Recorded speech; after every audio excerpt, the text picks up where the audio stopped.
There we go. Hey guys, welcome to SpawnCast episode 6. I am joined by a bunch of cool people. I know we have Evan. Evan, how are you doing today? I'm doing fine. Pretty tired. Well, I know you had your event, right? Yeah, your event it's everything leading up to it though that was a problem because staying up till 5 in the morning every day and then getting like 2 hours of sleep just to get ready for this one day was pretty ridiculous. But yeah, I'm gonna be able to pass out tonight. That'll be great. That's good. That's good. It's because what you were doing like a full like comic like convention kind of thing, right? Because it's free comic book day at Blue Hen Comics. It was more of an event. Yeah, just a mini event, less of a convention. I mean, it looked like you were you sent some pictures on Twitter, and it looked like you were outside with like the wind like blowing people away and stuff. It was nuts. Yeah. Yeah, that looked pretty. It looked pretty ridiculous. Let me jump over to Philip. How are you doing, Philip? I'm doing great. Doing awesome. Had a long week of Mario Kart 8 Deluxe on my Switch, which is, a blast. But now actually, I just got a copy of Prey for my PS4. Oh, I was trying to figure out if I wanted that or not. Yeah, didn't you play the demo for it? I did. I played like half of it. So I got on I was doing that on stream. Actually, just on camera. And it was okay. It had BioShock feel to it. I don't know how far you are now, but it had BioShock feel to it. So I'm starting tonight. And BioShock is like one of my favorite series. So now that you said that, I'm even more excited. So did you did you watch my stream at all on that at all? I caught I think 10 minutes of it or so. I don't know how long it was exactly. Okay, good, because there was a really big reveal 20 minutes in, and you could see it on my video. That's why I was hoping you didn't see that part, because it's like mess with your mind kind of thing. So you'll actually like that a lot. It's really cool. Nice. Yeah. I can't wait. But yeah, that's pretty much it. Otherwise, I'm just chilling for the weekend. Excited to get started again on Monday. So, yep. Cool. All right, very good. Let me jump over to our guest. We have SuperMetalDave64, or we'll just call him Dave. How are you doing, Dave? I'm doing great, man. Thanks for having me on. Yeah, people, over the past few months are saying, hey, you should do something, and get together with SpawnWave and talk about stuff. So yeah, I'm glad I'm here, and I'm excited to talk about Nintendo and the industry. Yes, it's an exciting time, I think, because it feels like Nintendo's actually back in it and part of the big three now, which is nice, because for a while with the Wii U, of course, they kind of fell off. Obviously, they controlled the handheld market, but they kind of fell off with, I think, the console market. It's going to be a fun E3, I'll say that. It's going to be really cool. It's going to be very interesting. But there is a whole lot of stuff to talk about. Now, I do want to point out the obvious. We are also streaming over on Twitch as well, as you see here. So if you prefer Twitch's platform, you can jump over to that, whether you're watching on your phone or a tablet or you're on your computer. You're going to see it's reversed on Twitch. That's just a bug we're going to get worked out on my side, but that's why we have that up here. So feel free to jump over there. It's the same cast. We're simulcasting on either side, so you can go to either one. But why don't we take the time to talk about what we were playing this week? Let me start with I'll start with Philip, actually. Philip, what were you? Did you get a chance to play anything other than Mario Kart, or was that it? Mario Kart. Oh man, I wanted to dive back into Breath of the Wild after they announced the DLC or what the details for the first pack of the DLC, but I didn't get a chance to play too much of that. I would start playing, and then something would happen with Mario Kart. I would get the urge to play, or a friend would call me to play. So it was always just a lot of Mario Kart, but that's not a bad thing, because like I said before, it's totally a new thing for me. I never had a Wii U, so I never played really Mario Kart 8 too much. So for me, I mean, it's been more than enough, and it's going to keep me going for a while. It's a fun game. It really is. Let me ask Evan, what were you playing this week? More Black Desert, or did you go back to Gigantic? Well, I played a little Gigantic. I've just been leaving Black Desert on in the background, running some stuff. But after all the talk about all the old games we really liked, I took out my Neo Geo stuff again. I just started cracking through all those fighting games heavily. Neo Geo, what? Dude, it's the little addiction that just keeps coming back. Those are my favorite fighting games. The Samurai Shodown. I know, Windjammers, right? Yeah, definitely Windjammers. But I'm gonna have to come over, Evan, and we're gonna have to actually play Windjammers on stream, because that would I'm thinking when the first time we do that, that's definitely what we're doing. Windjammers. Yeah. Windjammers is happening, so that's a good idea. See, I picked up Metal Slug and some other fighters on the Switch, and they've been cool handheld. But of course, you can't beat Main Machine, with all those games. So that's pretty awesome. Dave, what have you been playing, man? After all the talk of the SNES Mini and everything like that coming out, possibly a holiday. I got a retro Pi on too long ago, so I've been playing that with a lot of the Super Nintendo games and NES games, and that thing is awesome. If you guys want a really cost-effective, like emulator that's really good, I suggest picking that up. And one of those Buffalo USB SNES controllers. Is that your first foray into the retro Pi scene, or retro or yes, Raspberry Pi? Oh, nice. That's yes. awesome. Yeah, it's really good. I mean, it's one of the best emulators there is. It has like the scan line stuff you can put in there, and it has all the modifications you can do to the games and make them look better or make them look exactly the same. It's awesome. It's really good.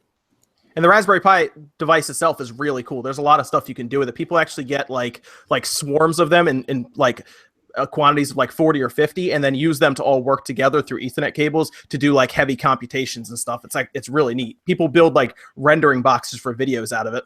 Exactly. No, it's really awesome to get, and it's not very expensive either. You can get it for like $50, and then a couple of the extra stuff that come along with it is probably about $100 or so total. Oh yeah, it's great. It really is. It's a lot of fun. So that's good stuff. It sounds like we all had a good time this week. I was stuck mostly with Mario Kart, definitely Mario Kart, because it was very easy to pick it up and play. I took a look at Tumbleseed, but I didn't get that one yet, and I kind of passed on Prey for now. But I also went back and started playing Darksiders again because I got the Darksiders itch after seeing Darksiders 3, which if you checked out the SpawnCast short from today, you probably noticed that we talked about Darksiders 3, and then 3 days later it gets announced. So it was that was pretty funny, because I was watching it back, and I realized that Evan and I had started talking about Darksiders 3, that we'd like to see that at E3, and 3 days later it gets announced that we saw gameplay footage the other day, and it looks fun. So it looks like Darksiders, I'll say that. So it looks like we have a lot of the people are here now. I just wanted to give some time to get some people into the chat and into the room and everything. So we're actually already right about 300 people. So why don't we jump into some of the topics that we have here? Super Metal Dave, if you wanted to, or Dave, if you wanted to start us off with the first topic that you had, if you wanted to start us off, it'd be cool. Oh, I wasn't sure what order you wanted to go in. Whatever you want to do, man. As long as I can check them off as we go. Well, why don't you go ahead and go first? Okay. Let me look at my list first and go ahead. Yeah, absolutely. I figure we'll talk about the big game of the week, which was Mario Kart 8 Deluxe, and how it seemed to sell like gangbusters. I think like most of us probably assumed it would, crossing the 1 million threshold in the weekend. So in like 3 days, it gets to 1 million units sold. And it's hard to say how many it's sold by now. It may have even sold, it might be up to 1.5 million by now, because we'll wait for Media Create's list to come out. But that, and then the attach rate obviously is very high. They said about 45% of Mario Karts sold to people, like 45% of the amount of Switch owners bought Mario Kart in the US. So it's pretty clear that Nintendo can pretty much release a game like a Mario Kart, like a Zelda, and just drive demand for the Switch, mostly when they want. They're very fortunate, like I said, to have Mario Kart right away, obviously. I mean, it was pretty much the same game that was on the Wii U with a lot of added benefits. Visuals were better, and it played better overall, right? It got 60 frames, didn't have that weird frame skip issue. It had full 1080p, and it had battle mode. So they were very fortunate. There's a lot of people who bought the Switch that did not have the Wii U. So, like Philip, you didn't have the Wii U, right? Right, exactly. I totally missed out on that system. So Mario Kart for me is very appealing, because it's been a while since I played a Mario Kart. I mean, the last one I did actually sort of play was Mario Kart 7 on the 3DS. So it had been a while. And guys, just so you know, Evan is keeping an eye on the chat as best as he can. So if you have any questions and stuff, we will talk about any of the questions you guys have for us later on in the show. So definitely direct any questions towards Evan or Kimmerix, whatever you want to say, and he can kind of try to keep track of any good ones. So he's on top of that. But about Mario Kart 8, on the Wii U, on the Wii U, it was considered the pretty much the best Mario Kart game that there was, and so obviously the new one is better, obviously, than Mario Kart 8 on the Wii U. So everyone's kind of like in agreement that this is the best Mario Kart game that there is on the market you could buy. So it makes perfect sense why it sold 459,000 copies on day one, which was amazing. Higher than the Wii version of Mario Kart, which sold over 35 million copies, I believe, worldwide. Mm-hmm. I do think that it will end up probably being an 8 to 10 million seller, no question, because it came out so early in the Switch's life. People will be buying the Switch at Christmas time and buying a Mario Kart copy of Mario Kart. Someone will probably buy it next year and buy a copy of Mario Kart. So it's going to be around for a while alongside Zelda. That might be one of the reasons they got both those out the door early, because they know they'll be long-term sellers. Like, they could probably count on 50,000 units of Mario Kart like a year from now in a week, just randomly during Christmas time, 2 years from now. So it was a good strategy on their part to do that. But Mario Kart, we know it was going to sell. I mean, 1 million units in 3 days is something that most companies like dream of, right? It's something that Capcom and even honestly, even at this point, Sony kind of looks at, even with their very large install base, and hope that they can get that attach rate, because that's what probably almost 45 to 50% attach rate, depending on what's sold through now. So that's something that any company wishes for. But Evan, what did you check out Mario Kart? I know you don't have a Switch right now, but did you get a chance to look at any footage, or did you watch Philip play it? He kept jumping over arrows. So I check footage on it occasionally. I mean, I enjoyed it in the past. Used to play it on the Wii itself with a bunch of my friends, or we'd bust out like the old N64 or something and play it that way. But yeah, it seems like an interesting game. It's always great to feel that it's just getting more polished and that they're not just kind of going off the rails with it. Although I know some people have complained about some of the aspects of it. It still seems great. It would be definitely fun to pick up on the Switch. I think what's amazing is when you take it from on the Switch, right? Technically, you can compare it to the 3DS version, and it makes sense because they're two handheld units playing it, and the jump from one to the other is seriously like 2 generations worth of jump, like from going from the 3DS Mario Kart 7 to the Switch and Mario Kart 8 Deluxe. It's massive. Oh yeah. So I mean, it really shows the difference in technology between them. And I also like the fact that they made the game, like, for people who did own Mario Kart 8 on the Wii U and unlocked everything and played it to death. I like the fact that they made it easy for them to transition over to Mario Kart 8 Deluxe, because I mean, everything's kind of sort of unlocked for you already besides the Gold Mario, right? Like, you need to finish like the 200cc race cup or something like that, and then you unlock that. But otherwise, I don't want to unlock anything, right? Yeah, like, if you did it all, I wouldn't want to do it again. But I'm having fun doing it for the first time right now. But the fact of the matter is, like, there's a lot more content. Like, I mean, there's a battle mode now, which is an amazing thing. It's like 50% more to the game, in my opinion. Like, I recently personally started playing it only like 3 or 4 days ago, because I've been like glued to the races. I've been addicted to that. I finally got past 2,000 with my race score, which feels amazing because I know that I'm terrible. But somehow I made that wall. But otherwise, yeah, that battle mode is like so enticing to play. It's really competitive. So have you played it at all? This one. Yeah, I played some of the battle mode. I jumped online just playing it, and I just went into the tournament modes and everything, tried that. I just wanted to see how smooth it played online, just to judge Nintendo's online play. And surprisingly, it was completely smooth. I of course I can't look at ping or anything, but my experience was good. I didn't really have any lag that was out of hand or anything. So overall, I was happy with the experience. Well, one thing I liked about what they've been doing with Mario Kart 8 is that I've been seeing people like Uber drivers, taxi drivers, putting the Switch, in the back and having Mario Kart 8 play on there, and for their passengers. I thought that was really cool. That's a good idea, actually. That's a great idea. That's really cool. Have you, Shane? You have it, right? Or Dave, sorry. Dave, you have it. No, I actually don't have it because I have it on the Wii U, and I spent like $72 on the digital version, because I got all the DLC, everything. So I don't have it on the Switch, but I played it to death in the Wii U already. But yeah. Oh, okay. All right. John, have you had any trouble like connecting or playing with friends at all? Have you tried that? I haven't tried any of the friend stuff. My friends code is still not out there. Like, I think the only person I'm friends with on the Switch, other than my brother, is Arlo. I can't believe you're friends with Arlo, dude. Yes, it's on there. I don't know. I sent him a friend request and he picked it. I don't know. It's on there. It says Arlo. You and Arlo are friends or whatever. Nice. I can't believe we're not friends yet, by the way. You got to send me your friend code. Yeah, I do. Yeah. If I put it in the chat, though, how many friends can you have at once before it cuts you off? I think it's 200 or whatever. Oh, see, I can't put it in the chat then. Yeah, it's going to be over in like an hour, not even.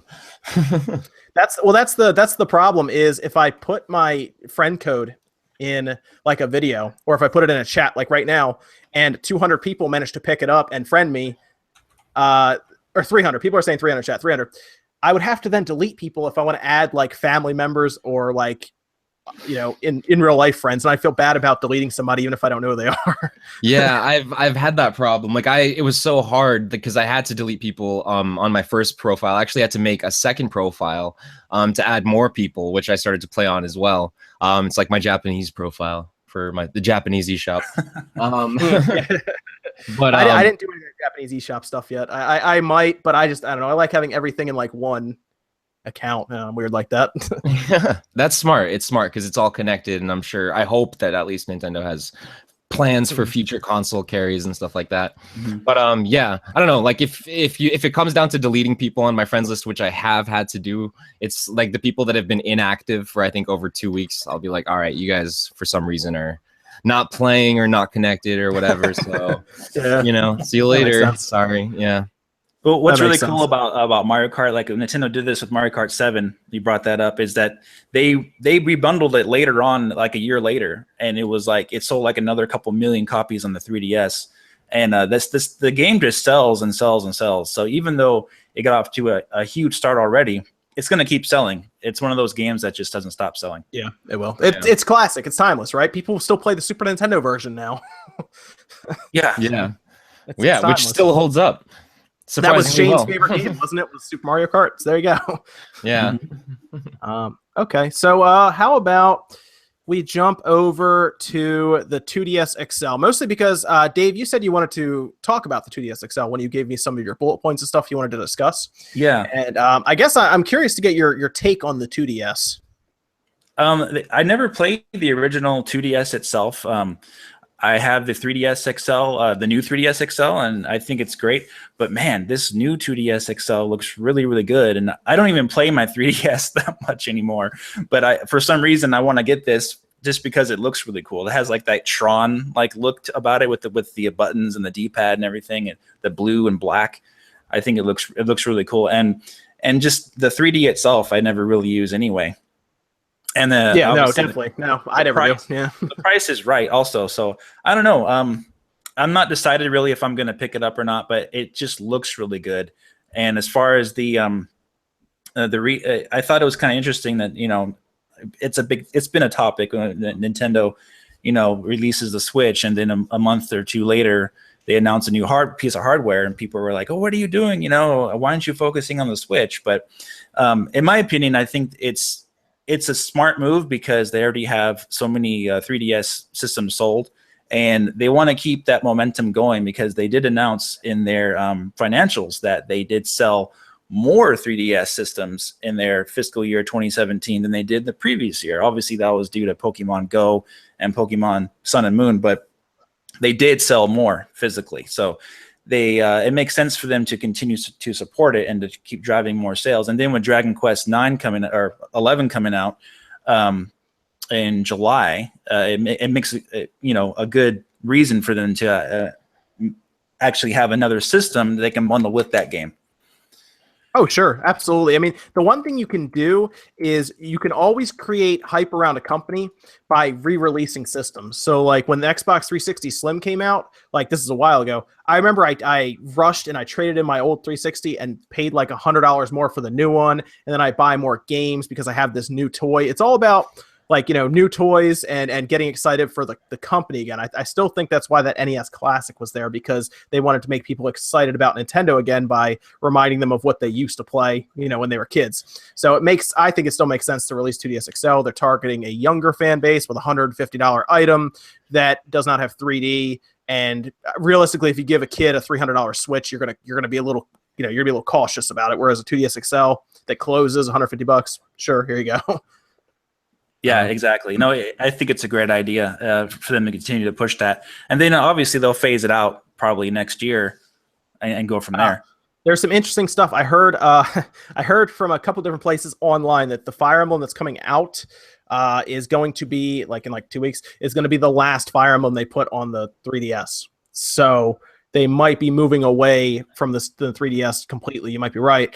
But they can still have third parties and other companies that seem to love the 3DS, probably because it's not expensive to produce a game for it compared to obviously consoles, that will probably still stay with it because it has a 50 million install base almost now. And if you put a game out and it gets a 1% attach rate, then you have quite a even for a small company, that's still a good bit for them.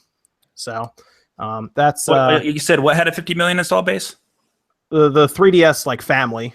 Oh yeah, it's over 60. It's over 60 million. There you go. It's over 60 million. Oh, there you go. Yeah, you release it on there, and it gets a very low attach rate. You're still probably going to sell 100 to 200,000 copies of your small game. So it's it makes sense for third parties that are looking to get into games, maybe to create something and put it out, and then not be very risky. Because it's very risky to make games right now. So it makes a lot of sense there. Yeah, one thing that's really interesting about Nintendo, obviously I've been following them my whole life, but they ever since the NES, they've always had multiple systems on sale at the same time. Not just they never just had one system on sale besides the NES. Since then, it's always been the Game Boy, Game Boy Advance, DS, 3DS, and then the 3DS has like the most family pieces of a family that I think of any handheld they've ever had. So you got the 2DS, 2DS XL, new 3DS, 3DS XL, original 3DS, all these different systems. So even after the 3DS goes by the wayside, probably in 2018, I still think Nintendo will have multiple pieces of hardware on sale, whether it be different, types of the Switch or different form factors or whatever of the system. I don't think they're just going to have one system on sale, because when you think about Coke, the Coke products, they can make millions of dollars just selling Coke, right? But they got Diet Coke, they got caffeine-free Diet Coke, they got Coke Zero. It's a multi-billion-dollar company. Coke Classic even. Oh, there you go, right? So the same applies for Nintendo. As a business, to expand, you got to have multiple pieces of hardware at all times to give people more options to pick from. Sure.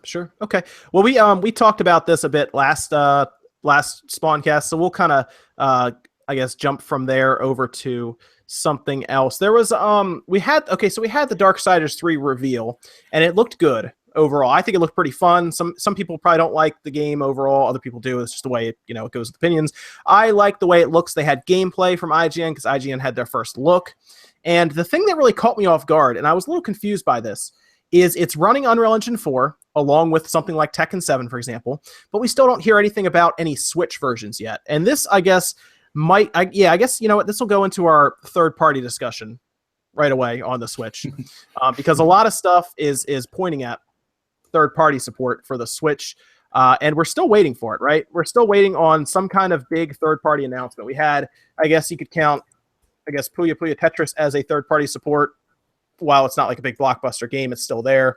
But mostly we've been waiting for some sort of tangible bit of third-party support. Now, in your mind, Dave, do you think that they need third-party support to be announced at E3? Because I think if it's going to be announced, it's going to be at E3, right? They're not going to do it like tomorrow. They're going to wait till E3. Yeah, I definitely think they need third-party support for the system. You've been very vocal on this, right? About third-party support needing to be there.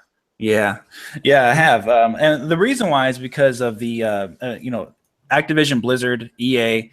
Activision just announced that they made $1.2 billion in revenue in one quarter. And EA last year made $4.3 billion in revenue, and Activision $6.7 billion. I looked it up, but they make so much money that Nintendo, it's important to have their big products on their systems if they can. It may be a little bit of an incentive for them to maybe pay a little bit for that if they need to, because the Switch, as far as the specs are concerned, we've heard from the Overwatch developers say that it doesn't meet the spec requirements, but we're not really thinking about it right now. They need some kind of incentive, and obviously the Switch it's really early in the lifespan of the system, but third party, like the big third party titles, really need to be there for the system to reach a wider success rate. Basically, it can sell to Nintendo fans like crazy,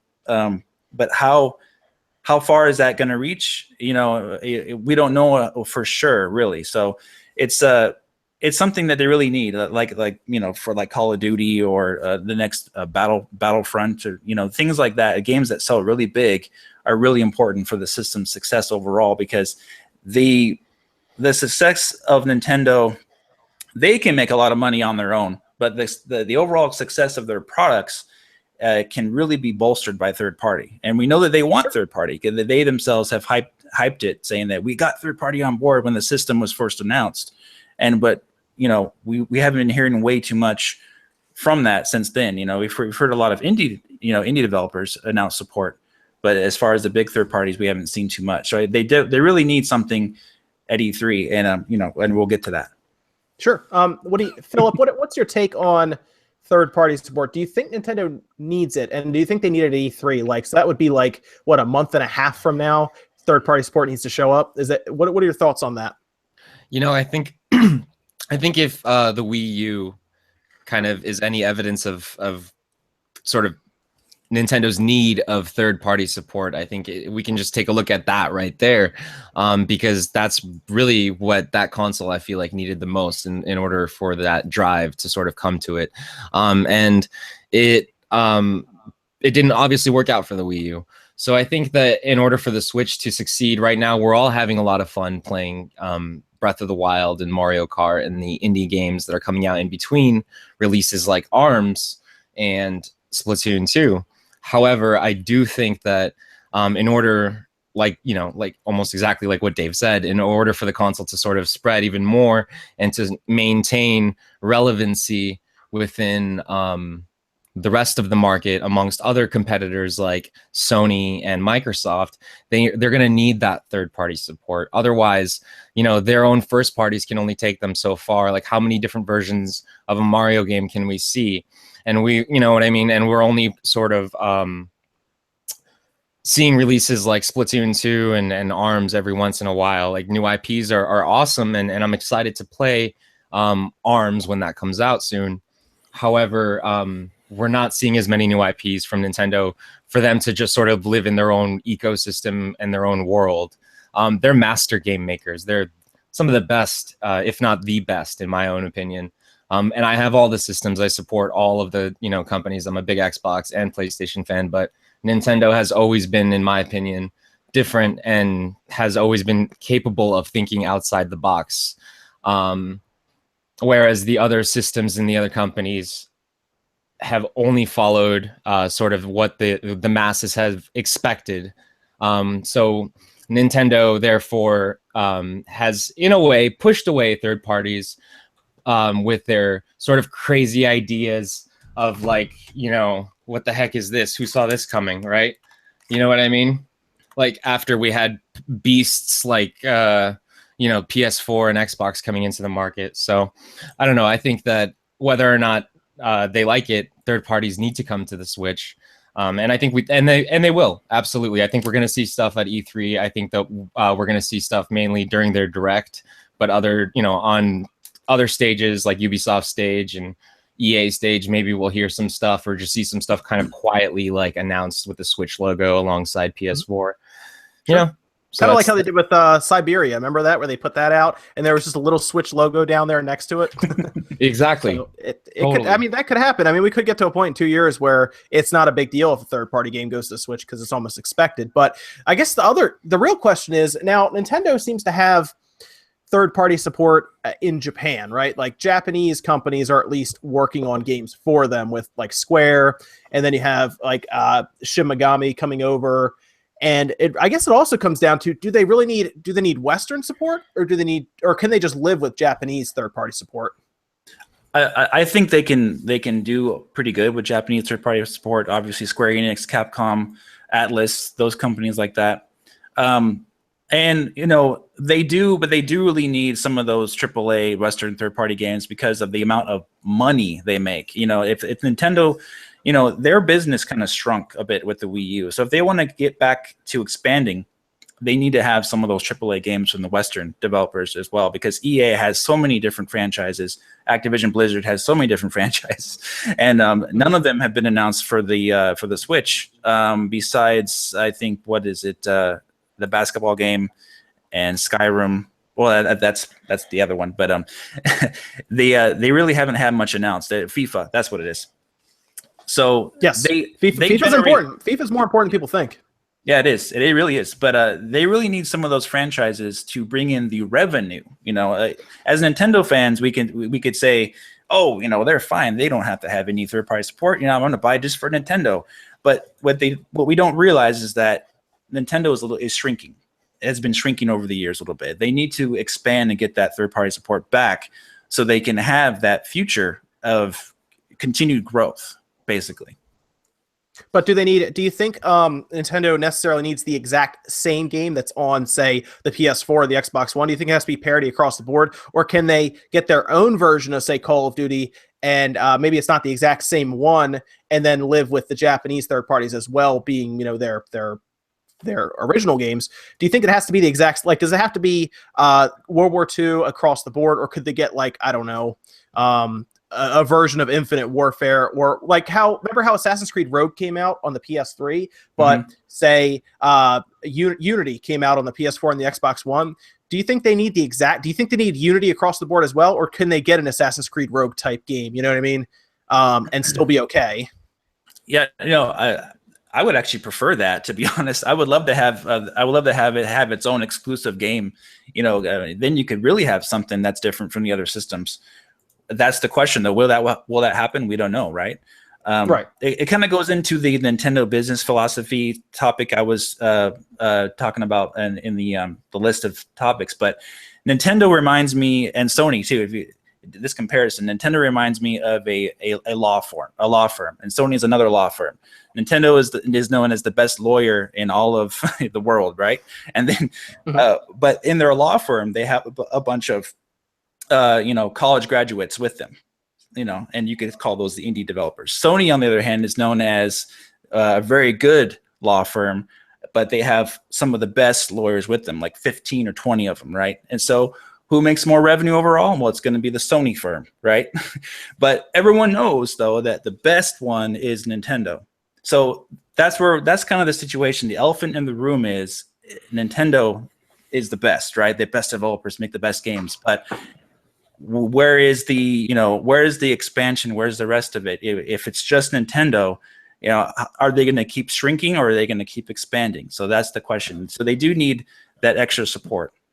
Well, they definitely need that support, because to keep a consistent lineup throughout the year as a first-party developer is expensive, right? Because then you have to have multiple teams. Like, it's not like a game is started. You don't start creating a game at the beginning of the month and then release at the end of the month. You start creating a game, 2-3 years in advance sometimes, depending on the game. Like Call of Duty is now on a 3-year cycle because they need 3 different companies to start developing the game as soon as the other one comes out, right? So like Sledgehammer starts working on their Call of Duty 3 years ago, like to release this, this holiday. So from the day it releases 3 years ago is when they actually started making it, sometimes earlier than that. And that's where it's tough, because then you start kind of stretching your first party talent very, very thin. And that's the whole point of getting third-party releases, because then you can spend time on something like Breath of the Wild, and you don't have to worry about taking people from there and they have to go help finish maybe an unannounced Kid Icarus game or something, and then Breath of the Wild either is slower going or it suffers.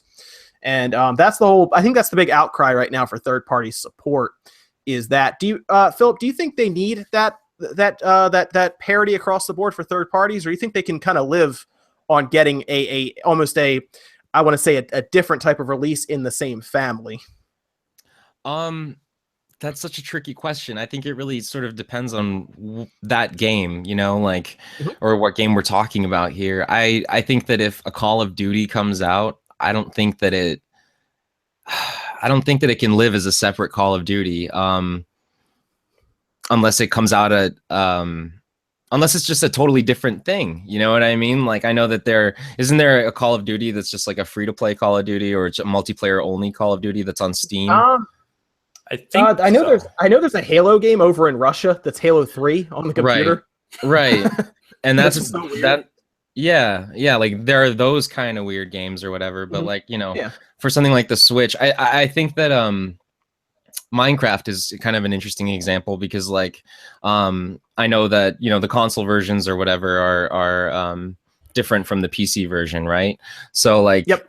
Minecraft on the Switch has the exclusive like Mario stuff or whatever. You can't get it anywhere else. So I don't know, like it's almost like if you want to play that version of that game, then you get it on that. But as far as like polarity being between like consoles, I don't know if I was going in a different direction with that, but I think that Dude, Philip, you got a great idea. You got a great idea, Philip. Put Mario in Call of Duty World War II. Right. Let him kill Nazis. That's what I was thinking about. Is like if that would even be possible, like to make Mario DLC for like, you know, Call of Duty. But I don't see that happening. I don't see Nintendo, you know, putting Mario with an AK or like a little whatever they had. So I don't know. Let me ask. Let me see what Evan's thought is on that real quick. If he could maybe give us a little bit of his opinion on this matter. But the need for third party, I mean, right.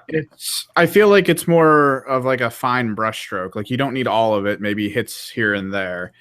Definitely try to force it to relate to what the system is, since they do have that on the go aspect to it being the major portion. A lot of the games we're talking about being like Call of Duty, Overwatch, stuff like that. I mean, you're not exactly going to be playing them on your 3G service or 4G service on your phone, like while you're traveling. So the focus on that might not be as great, but there does, I think, need to be like a cultural shift where the indie companies, their quality steps up and they focus on releasing specifically on the Switch or have like more, I guess, exclusive things when released on the Switch.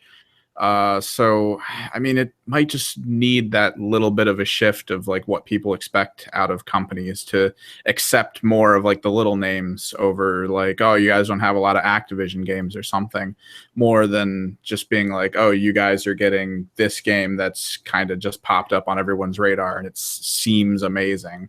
So it's going to be a little weird, but it definitely involves too much stirring the pot right now for us to know, like, do they really need the AAA or do they just need some of it maybe once in a while? Well, you've also pointed out really well in the past, actually, about how the Switch has that like ad hoc, like local play where you could have like 8 people on, say, a train in the same car, and everyone's playing Call of Duty in like a 4-on-4 match in the train, against each other.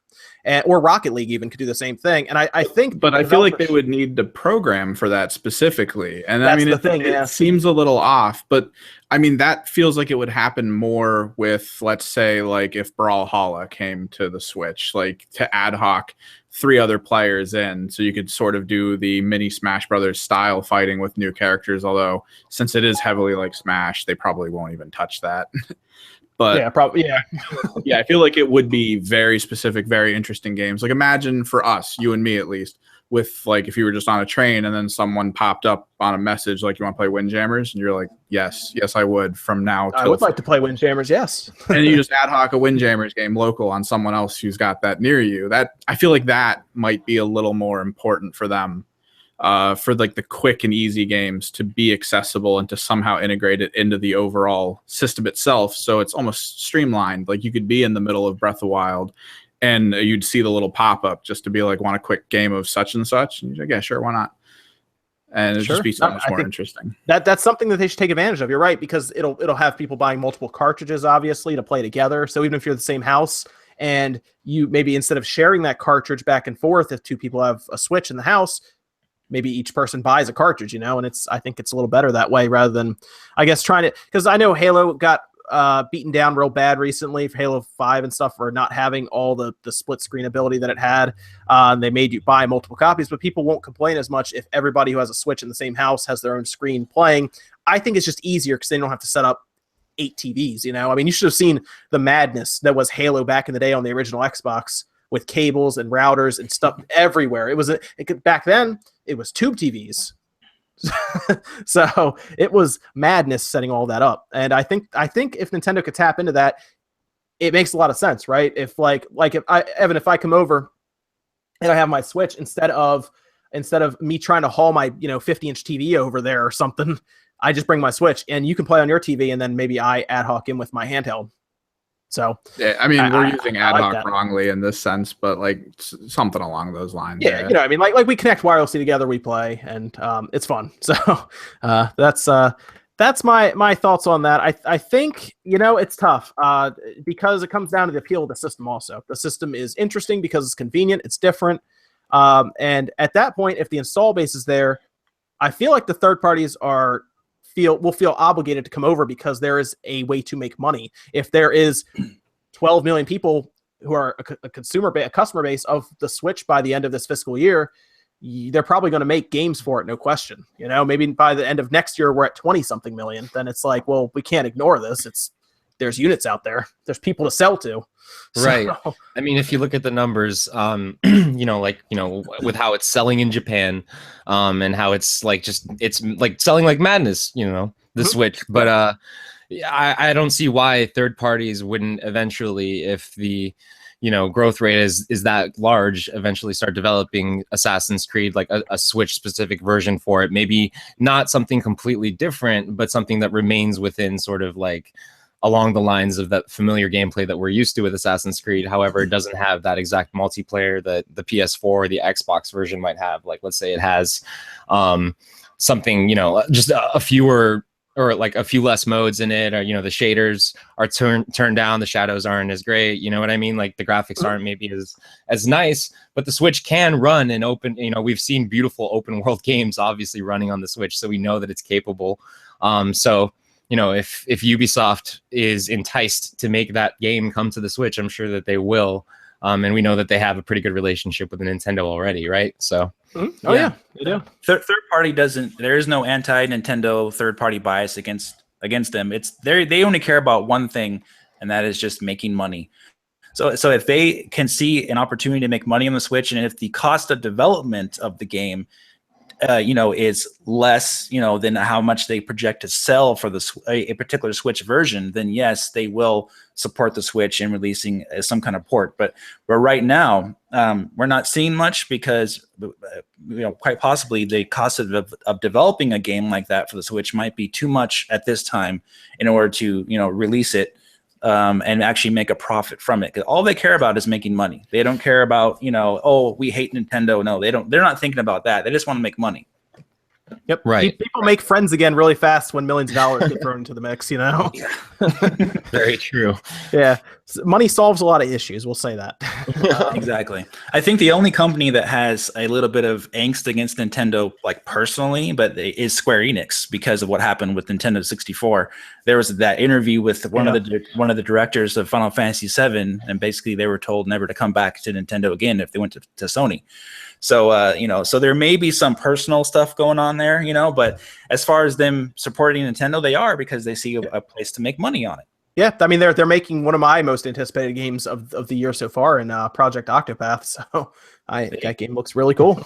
It does. Didn't they publicly announce their dedication to Nintendo, saying like we are only interested in making games for the Switch from now what's on? interesting is I think Capcom is very interested with the Switch because, remember, I mean, Nintendo bent over backwards to make sure that like the amount of RAM was available for Capcom. I mean, they asked Capcom said you need more, and then they put more RAM in. So right, that's true. Yeah, it seems like they're like, well, we're gonna make this work. So that's a good sign. So that's good. Let me see. We have some other stuff, a lot of stuff actually to talk about, which we can start with. So first, before we get into any of the E3 stuff, I want to ask you guys if you happen to see the Nintendo PlayStation on. Yep. Okay, good. Yeah, that went up yesterday, I believe, online.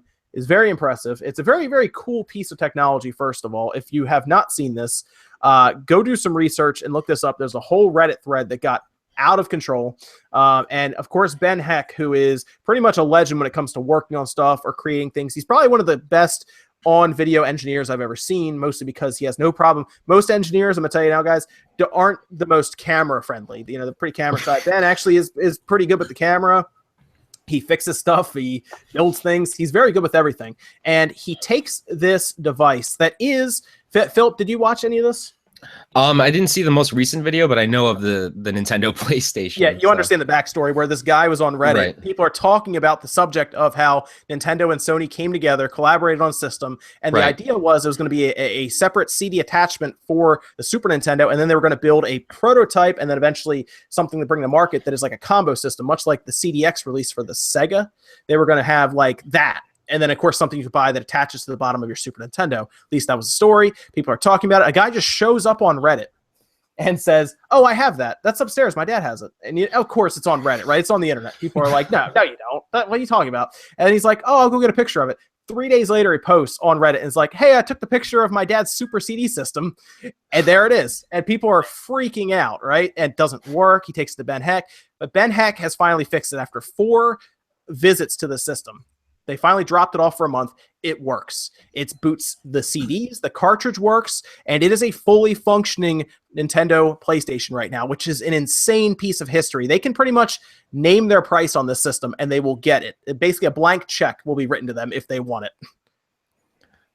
Yeah, so for me, I'm 36 years old, and in 1995, I remember seeing a magazine. I think it was Game Pro or Game Informer, and they had that little rumor section about a Nintendo and Sony collaboration for this system. And I was like, wow, this is going to be cool, And then of course you didn't hear anything more about it. And then the N64 came out, and I said, oh, that was just a fake story. Mm-hmm. But here we are. That thing was actually a real system. People don't understand how big this is in video game history. It's just an amazing piece of hardware in historical sense for video games. Yeah, it's interesting to think, like, what if that actually worked out? Like, what would the world look like today? Like, where would we be with video games, and what kind of video games would we actually be playing? I mean, the whole industry would be completely different,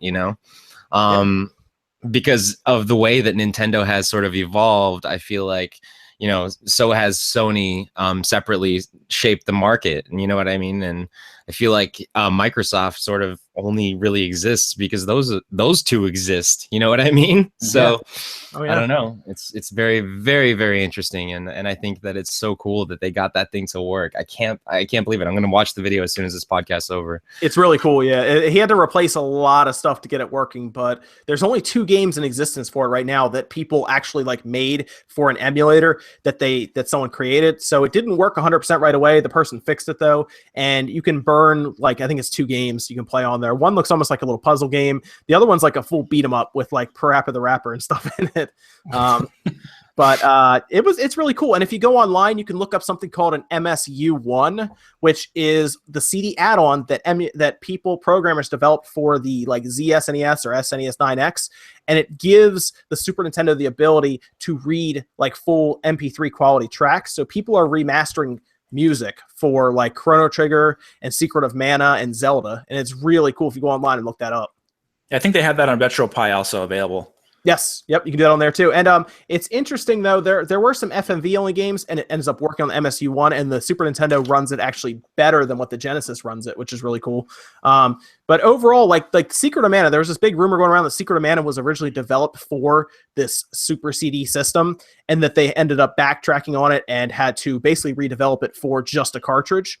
And it would have been interesting to see what that game could have looked like if it had come out with that CD system in mind. Maybe it had full motion cutscenes, or maybe it had better. I assume it would have better sound, but it's just you're right, Philip. It is very interesting to see how the gaming world would have been different if this happened. From what I can tell, though, apparently the deal was not favorable for Nintendo, or at least in their mind favorable, so they did not sign it. Sony takes technology, the PlayStation's born, and then obviously from there, Sony pretty much rules the gaming market until obviously it ran into the Wii, in which case the Wii takes it over, and then now we're back here.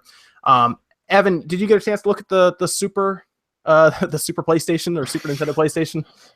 Not really. No, I haven't had a direct chance to do it, so I can't really weigh in too much on this. But you understand the idea, right? That there was a collaboration at some point between Nintendo and Sony. Yeah.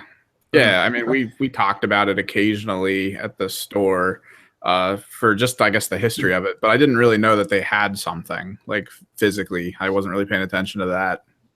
It's crazy, isn't it? Yeah, it's something. It's interesting. Do we know who came to who? Who approached who with this idea? Oh, for the Nintendo Play, or the idea where it was a CD attachment? Yeah. So from what I've heard, Nintendo approached Sony because Sony chips, believe it or not, are in the Super Nintendo. No way, really? Yeah, wow. Yeah. Some of the music was chips. It the sound chip? It was, yeah. Some of the sound chips are Sony, so they had a working relationship. Nintendo was like, "Man, we really want to do a CD unit." Of course, Sony is producing like Walkmans, and they ended up getting into the CD technology with their what are those CD players you walk around with and everything. So of course you go to Sony because they've already worked with them. They're developing those. They talked to Philips obviously at some point because the CDI had Mario and Zelda on it, but I think their first bet was Sony. Sony ends up, I guess, the deal falls through, and Sony was like, well, we could just make the system. There you go. They made it. So, and it's interesting because I have a feeling if they never went to Sony for that and just worked on the 64, Sony probably never would have released the PlayStation anyway, and they probably would have developed something for the 64. Yeah. So it's crazy to think about, but yeah, the rumor is that something happened with the naming IP stuff that Sony wanted some kind of control over Mario, but some of the licensing names of Nintendo characters and stuff, and Nintendo was like, no. I mean, to be fair, I wouldn't give up Mario or Link or anybody like that. Not when you have the most powerful IPs in the world, almost, if you really think about it. Exactly. I'm sure there's more to it than that, but that's just part of it. The naming stuff, owning who owns what. When you make a system, is it half and half? That kind of thing. Yeah. Absolutely. Like it wasn't going to work from the start. The way that it turned out, it's too bad. Well, let me jump over. First off, I want to say to the audience watching, thank you for watching, because we've actually crossed over the 500 mark for audience. So thank you for stopping by and checking out SpawnCast Saturday night. It's very cool. But let me jump over. Dave, you actually brought this to my attention. And maybe you can explain this pretty well to some of the people watching. I did some research. I remember hearing his name, but somebody from Nintendo actually retired after 45 years, and this was outlined in their fiscal report. Yeah, Genyo Takeda. Yeah, he's been with Nintendo for 45 years. Basically, he was the main guy in charge of the NES, SNES, all the way to the Nintendo Switch, actually at the head of the hardware development at Nintendo. So him retiring is actually a huge thing, and people kind of just brushed it over as like a side news story. And I thought it was a really big news story, actually, because him, he was the guy who's been involved in all the hardware at some point, making the approvals for the systems, and and all the projects and all the agreements with their previous companies with AMD, Silicon Graphics, Nvidia now. So him retiring is gigantic.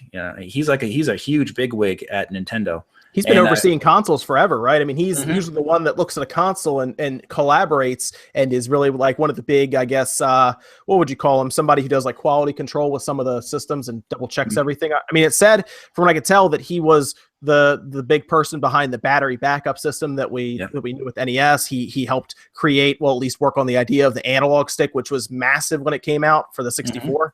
So you're absolutely right. Yeah, and also he's listed, if you look him up, all his history. He worked on Donkey Kong Country, Punch Out.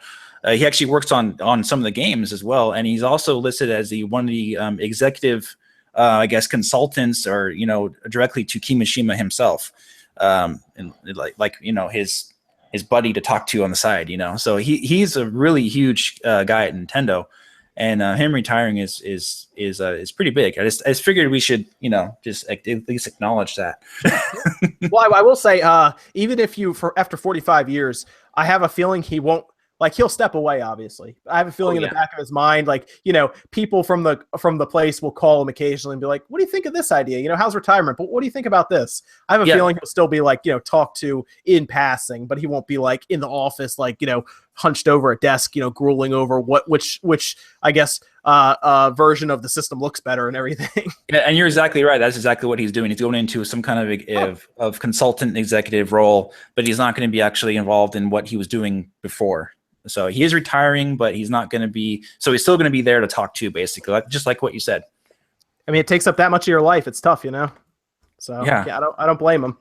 So I mean, as far as Nintendo's future hardware is concerned, with him stepping down, we never know what kind of different hardware direction they may go in the future. It's kind of interesting to think about. Yeah, he's like one of the most innovative people in the industry as far as like hardware is concerned. I mean, wasn't he responsible for like the analog stick or whatever in the N64 controller?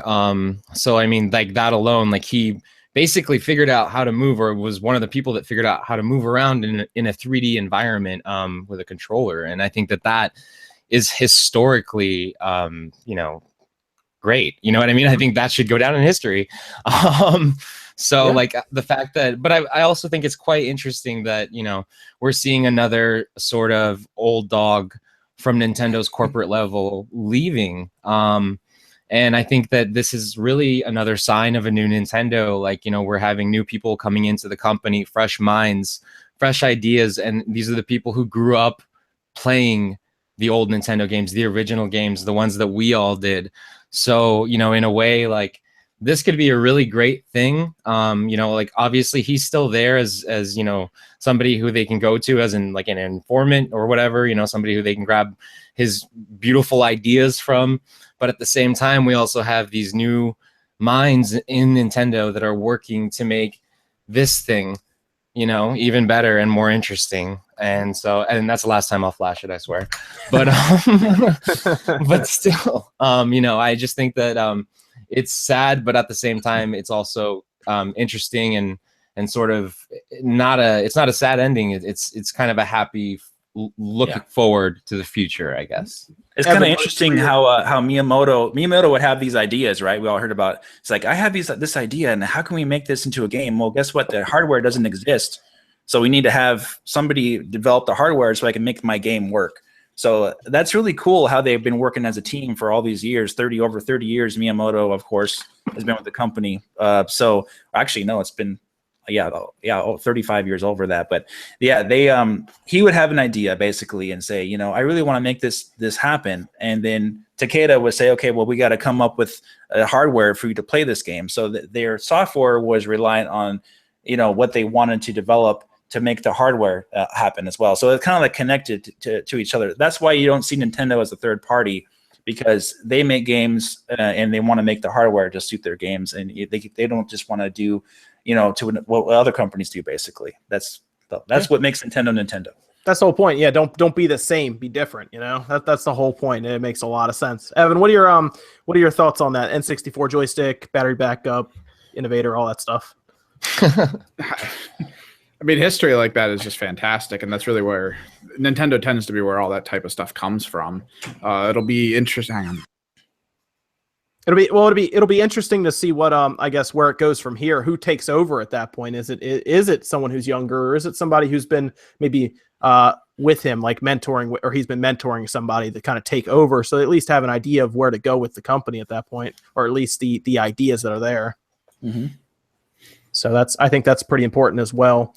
But I think Evan got a little busy or something happened. Just keep popping in. I have a sign. It's just like, please don't. And they're like, hey, what's up? No, stop. You got to get a red recording light. Yeah, just gonna put some chairs over there and stop them from coming in. But no, it's always great in front of it. Yeah, it's always great to see.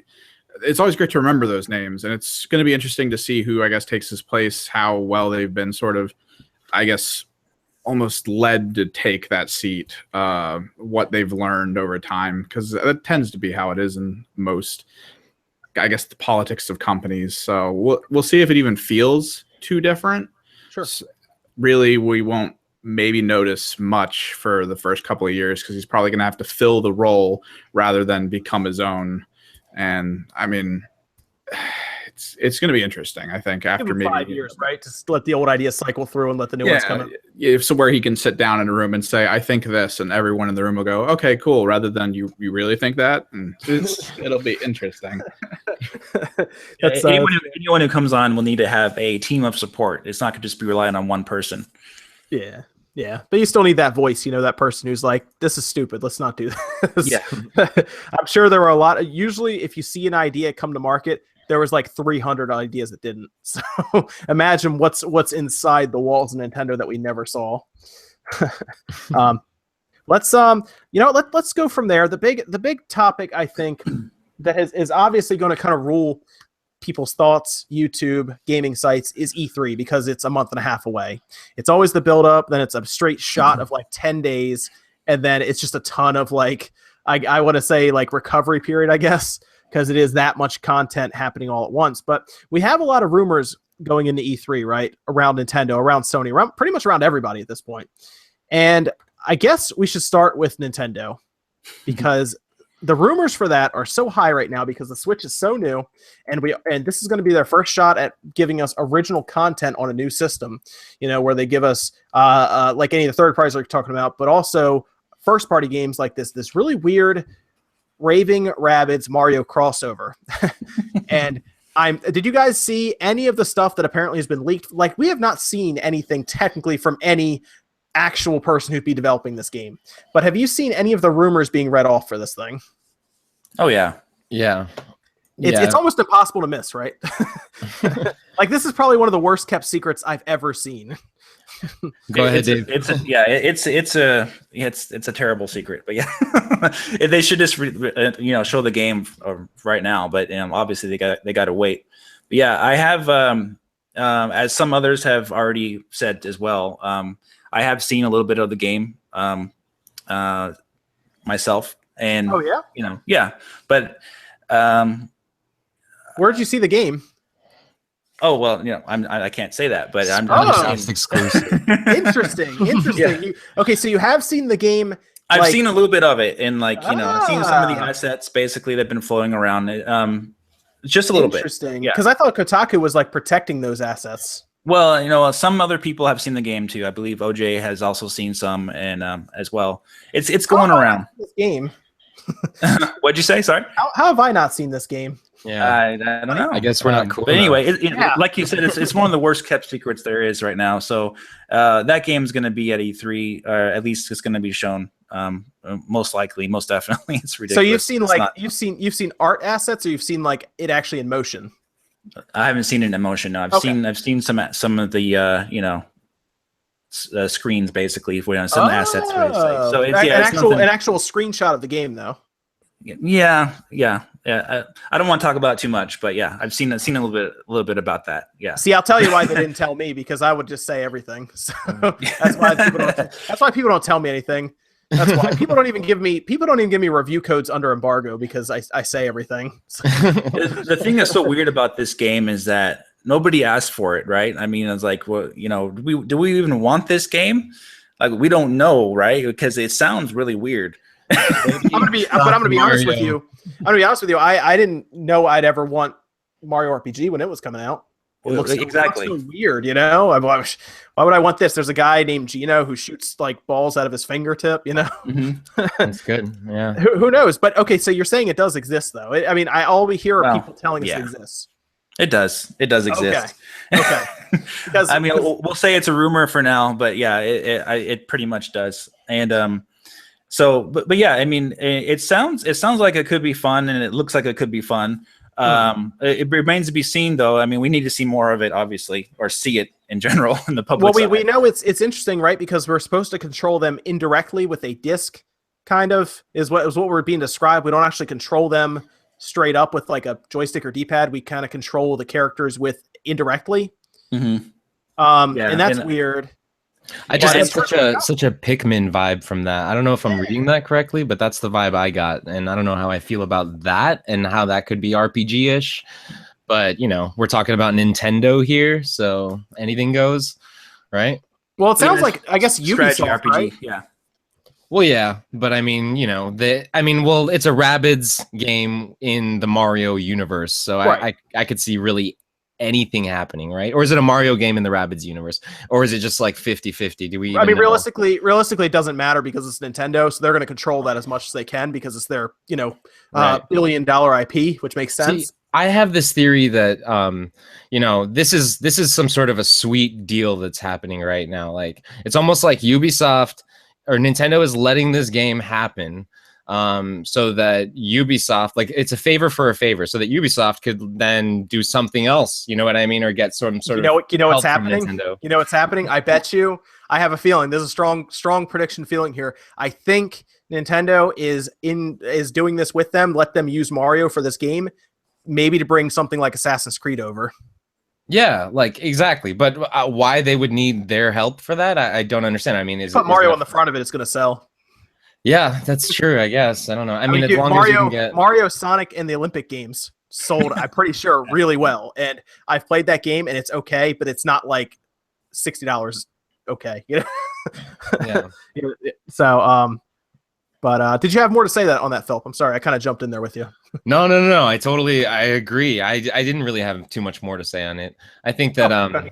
I think that, you know, it's going to be an interesting game. Like I said, you know, it's just from the leaks that I've heard, it sounds like it's a Pikmin-y vibe. But I probably am so off, like that I'm probably way off on that. But that's all right. I mean, I'm interested in a new, first of all, fresh big game coming to the Switch, especially if it's going to be as soon as August, or even, even if it's as late as September. Like, just the fact that something's coming that we didn't know about is exciting. But other than that, like, it's an RPG apparently, and I'm, like I said before, all about RPGs, and I know that a lot of Switch owners are as well. So, who knows? I have high hopes for this. I'm staying optimistic. I know Ubisoft is an awesome company. I'm a big fan of theirs, and I'll give the Rabbids a chance. Whatever, you know what I mean? Like, there's a lot of hate towards the Rabbids right now. Yeah, like, it's fine. It's if it's a good game, it doesn't matter who's in it, right? If it's Mario and Nathan Drake, then hey, it doesn't matter. If it's a good game, it's a good game. So we'll have to wait and see. Did you, Evan? Did you have any thoughts on the Rabbids RPG? RPG, nah. The Rabbids were always interesting to me, and I was hoping they would probably bring them back in a different aspect, because I think the Switch would be an interesting place to put, I guess, like another type of WarioWare game, like to bring it one more time back. And the Rabbids up till now have always felt like those are the characters that would be that.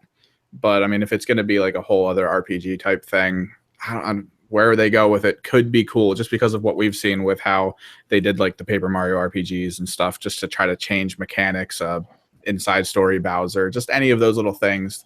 They could add little nuances to it. And I mean, like you said, even if the Rabbids characters are there, I mean, they could just be fodder. It could be anyone, as long as the game is good. And RPGs, that really is what makes or breaks it. The fun elements that are in there that keep you in there.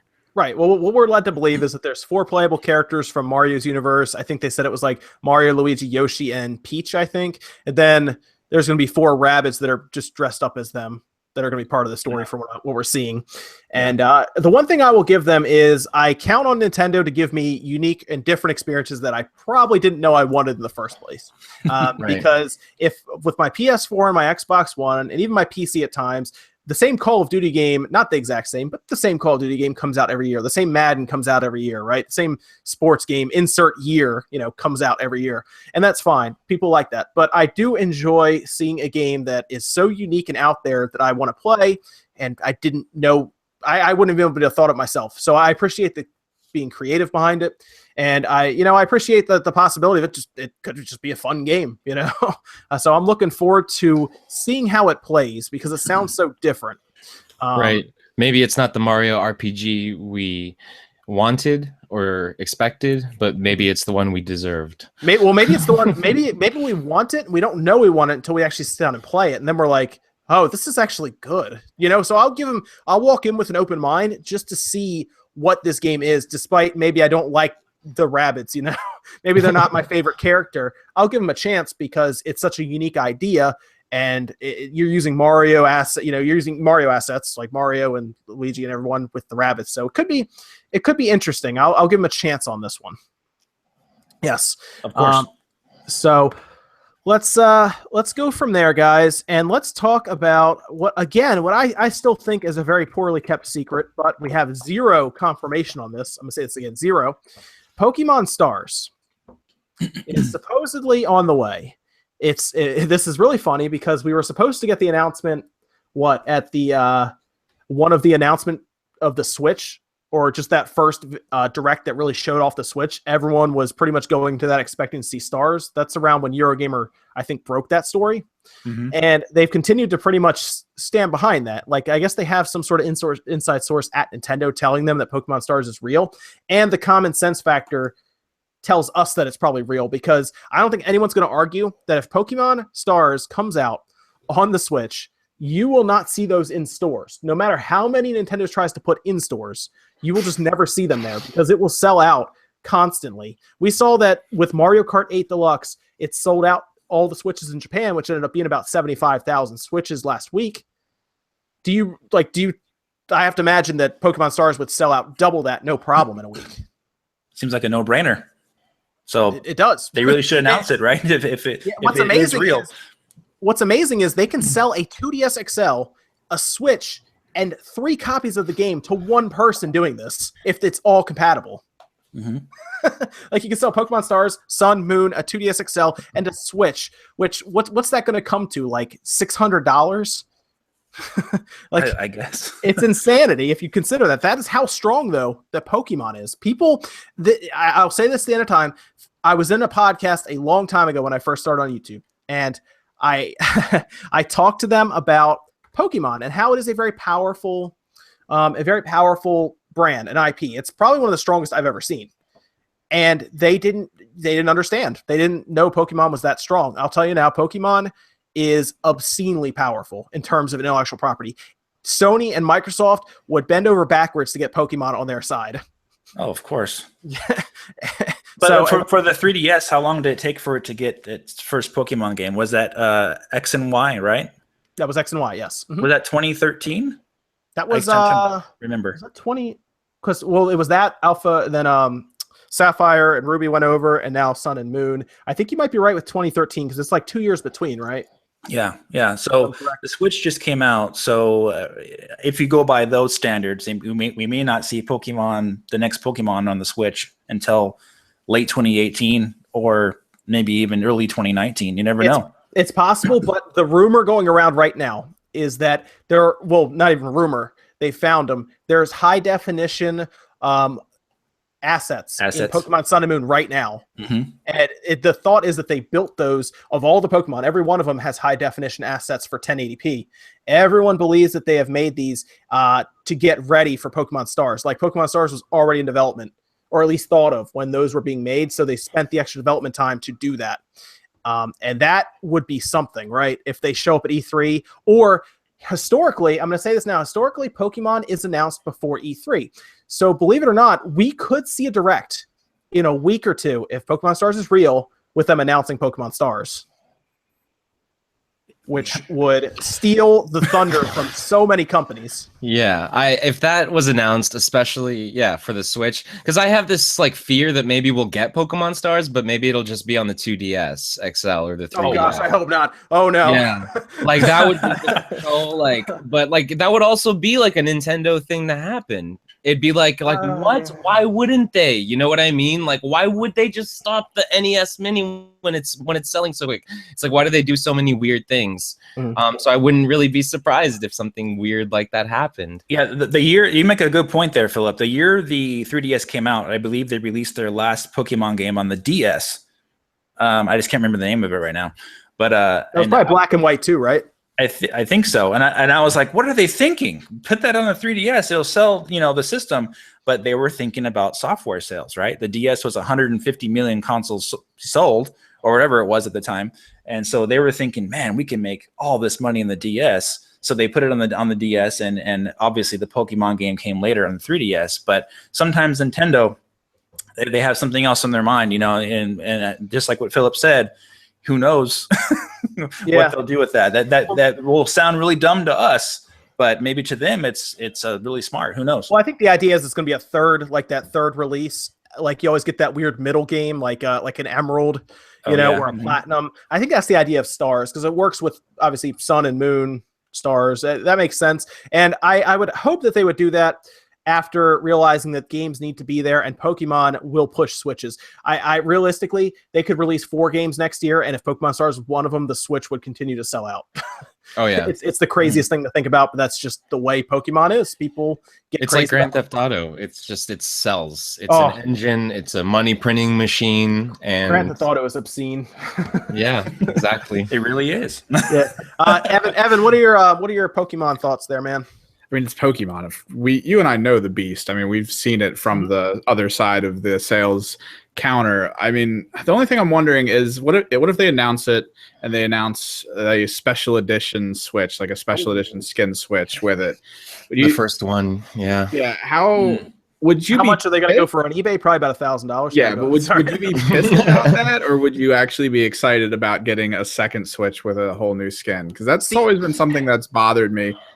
with when they released that stuff. Because when I first bought the 3DS was when it was the original one, and then I think they released the special edition ones like within a couple months that really made me want them, and that kind of annoyed the hell out of me. But do you think would it kind of anger you more to see that happen now? See, I'm weird about that because I'm not a fan of special edition systems. I like mine to be just plain. I don't know. I'm weird about that. The only one I would consider is maybe a really nice looking Fire Emblem one that just looks, I don't want to say I don't like some of the systems because the colors are kind of odd sometimes. It's a little too flashy for me. I like kind of having the nice looking, just plain gray Switch, but that's just me. I know a lot of people out there, like, I didn't really want the neon one, so I was kind of odd about that. I wanted just the regular gray Switch colors. I know, Philip, you got like the nice red neon going on and everything. Oh, I got them all. Yeah. But I can't wait for yellow. I'm just not a fan of all the different colors. Realistically, I like red, but it's my favorite color. But I'm much bigger of a fan, I think, of something that's just like monochrome. I'm boring like that. But if it was like a nice looking Switch with like a Triforce symbol somewhere on it that was like gold, I would like that. But when they come out with ones that are like purple and I don't even know what color would stars even be. Would it just be purple or some other weird color? Probably gold and blue, maybe. I don't know. I could see that. I don't know. I'm not sure they would do it. I'm wondering if they would do the whole Switch or if they would just do the Joy-Con. Like maybe it would just be a Joy-Con thing. True. And keep the consistency with the black. I mean, maybe we'll see like a white Switch or something like that. I don't know if Nintendo would do white. That's maybe too plain for them. They have white 3DSs in Japan. That's true.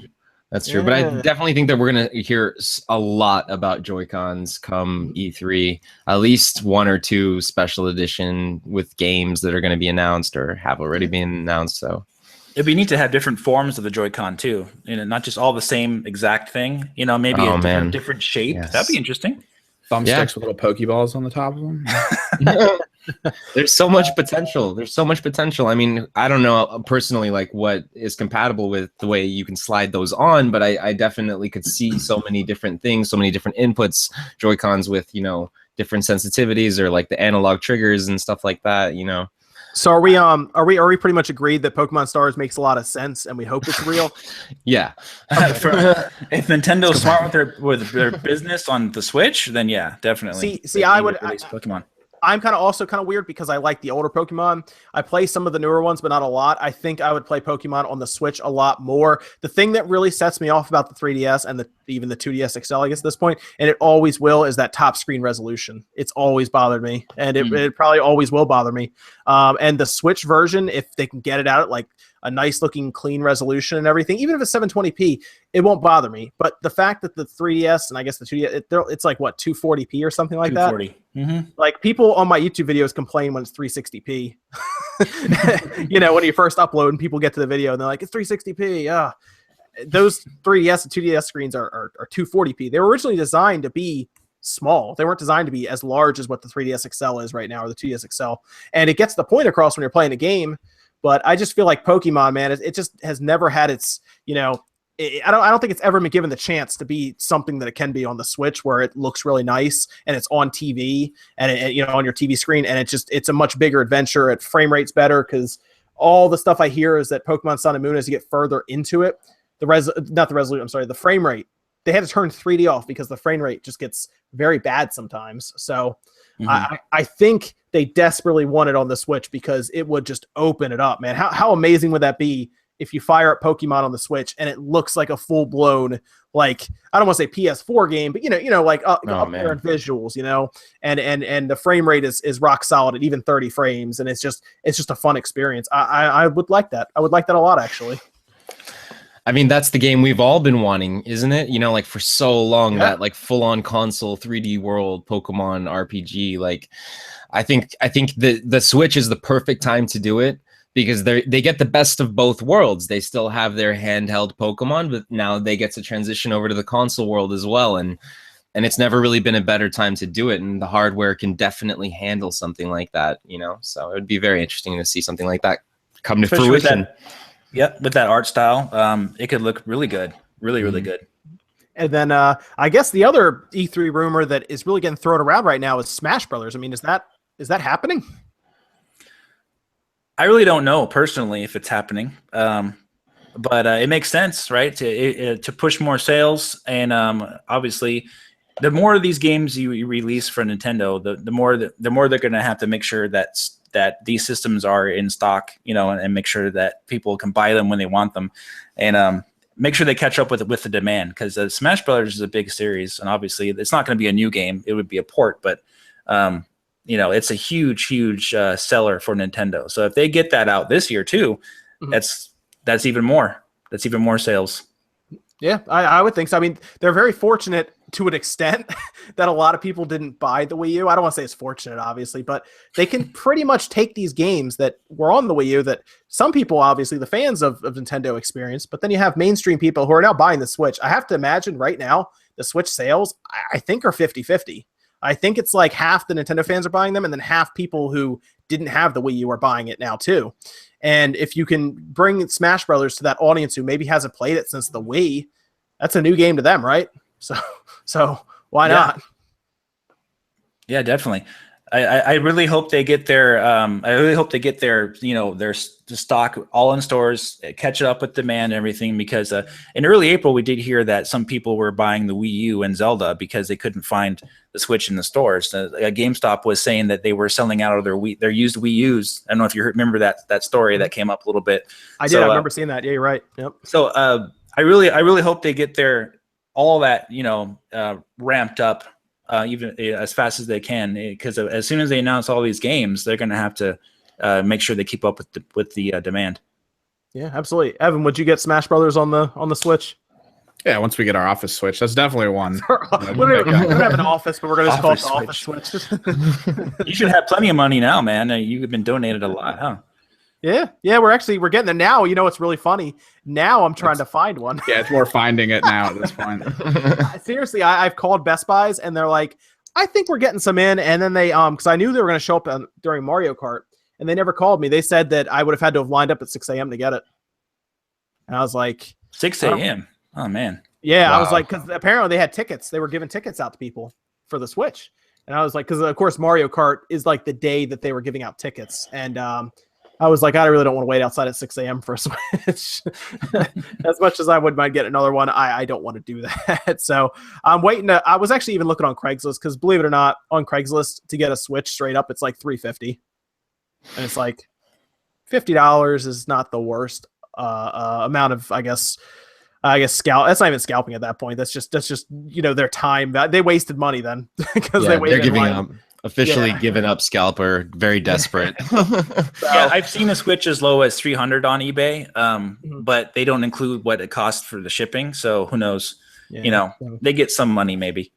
But yes, it's we're getting another one soon, so that'll be fun. Then I get another, I guess, capture card, and I guess I'll give Evan the little Elgato down there. So that'll be good. Let's see. We talked about that, and do you guys think in this case? Do you think the Super Nintendo Mini will be at E3, or do you think we're waiting for a direct on that as well? That's a good question. Yeah. It really depends. Yeah. It depends on how much they have to show, I guess. I mean, with their just blatant announcement of the 2DS XL, like, right before E3. Blatant announcement. Yeah, just like, here it is, whatever. Take it. Start loving it now. Better get it. Yeah, I think that announcement would come later, maybe like August, September, like a few months before they release it, just like the NES Mini. I don't know. I feel like, that could be the case, or maybe they just have like an amazing E3 show lined up for us and they're just going to give us everything we want. I mean, obviously I'm trying to, I'm staying very optimistic at the same time, but I wouldn't also be surprised if this was the year that Nintendo was like, yeah, we heard everything you said. Here it is. Here's Metroid. Here's Smash. Here's the Luigi's Mansion. And you know what? Here's Virtual Console 2 at the end of the year. So we'll see. My wallet just lights on fire. Everybody's wallets and heads explode simultaneously, and the Switch takes over. Yeah, that would be it. So speaking of Metroid, there's some rumors that I've heard. Let me open that topic up on my little list here for you, Dave. We'll make this the whole little segment here. Let me jump over to that. Okay. All right, Dave. Let's go. Metroid on the Switch. Talk to me.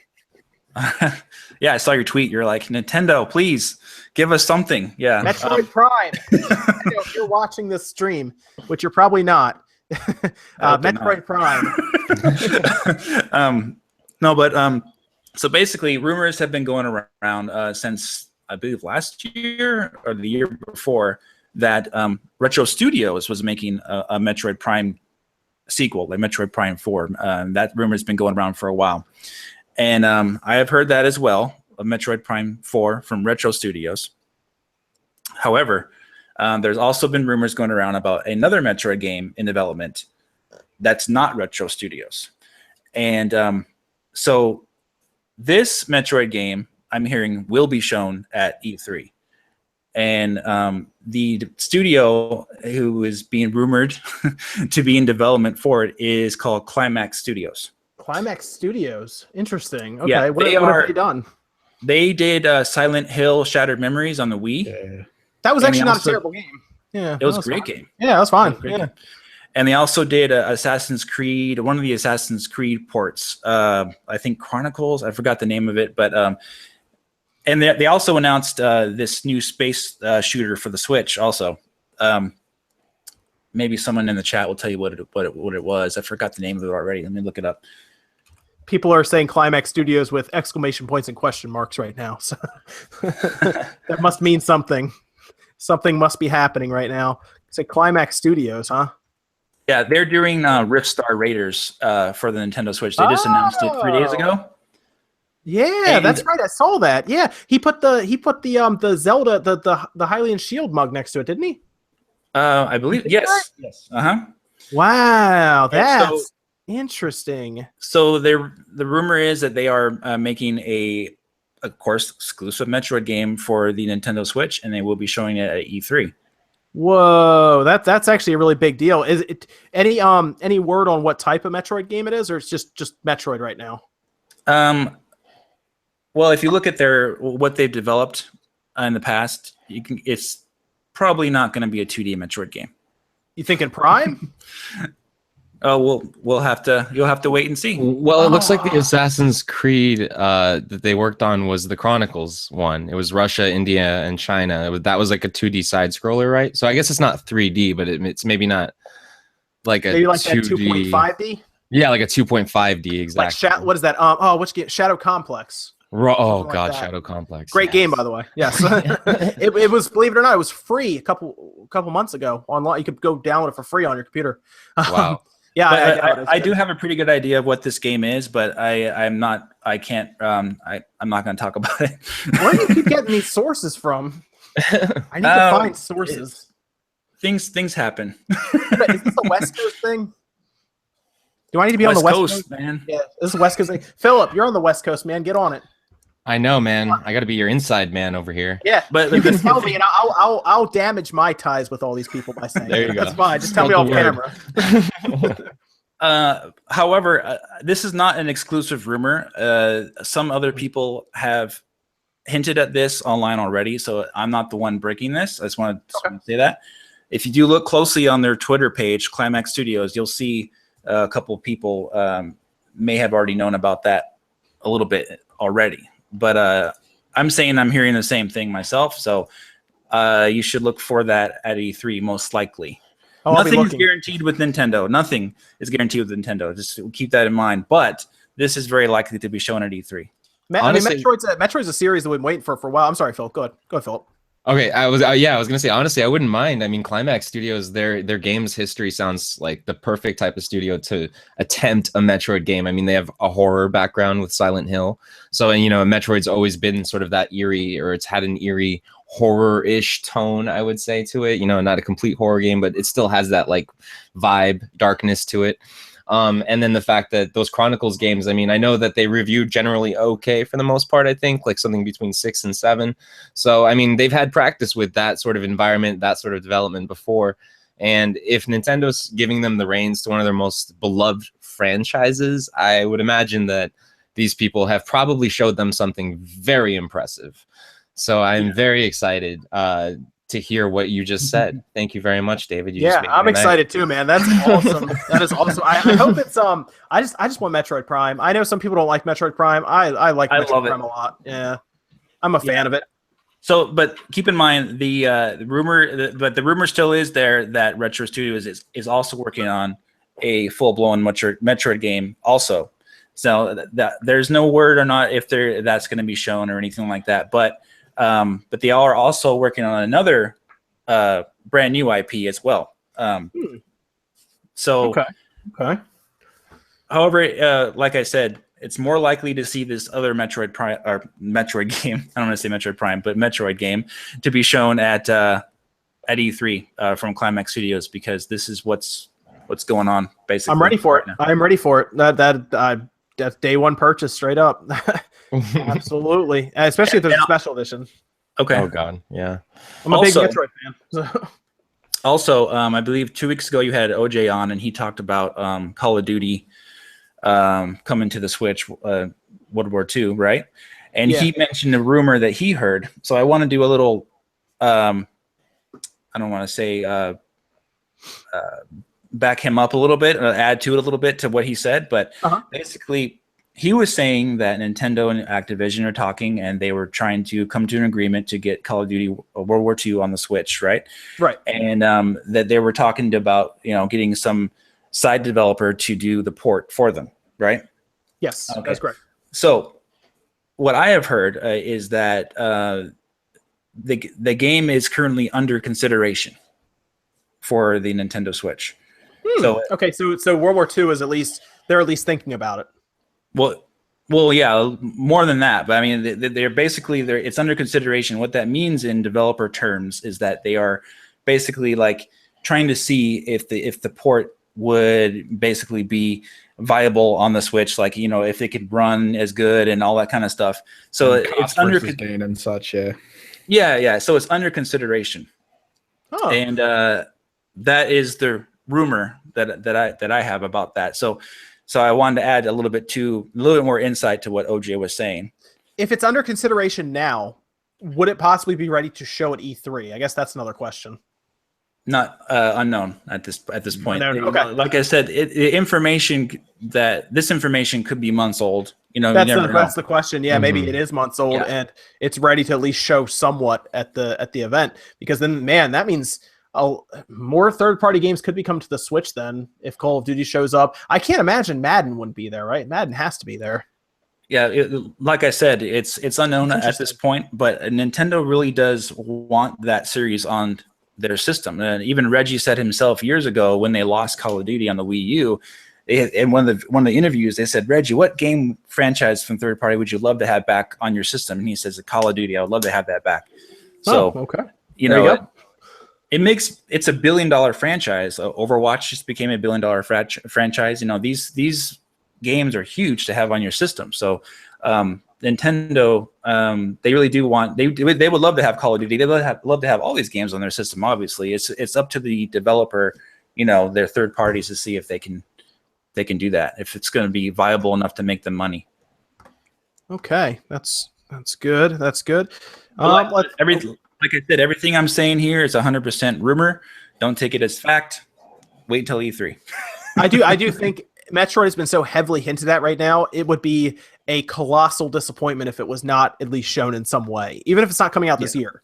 If it just wasn't shown, even if there's an outro, like I've always said, where you have Samus kind of look at the camera and then it fades away, at least you have something that's like, okay, yeah, something's happening with Metroid. Yeah.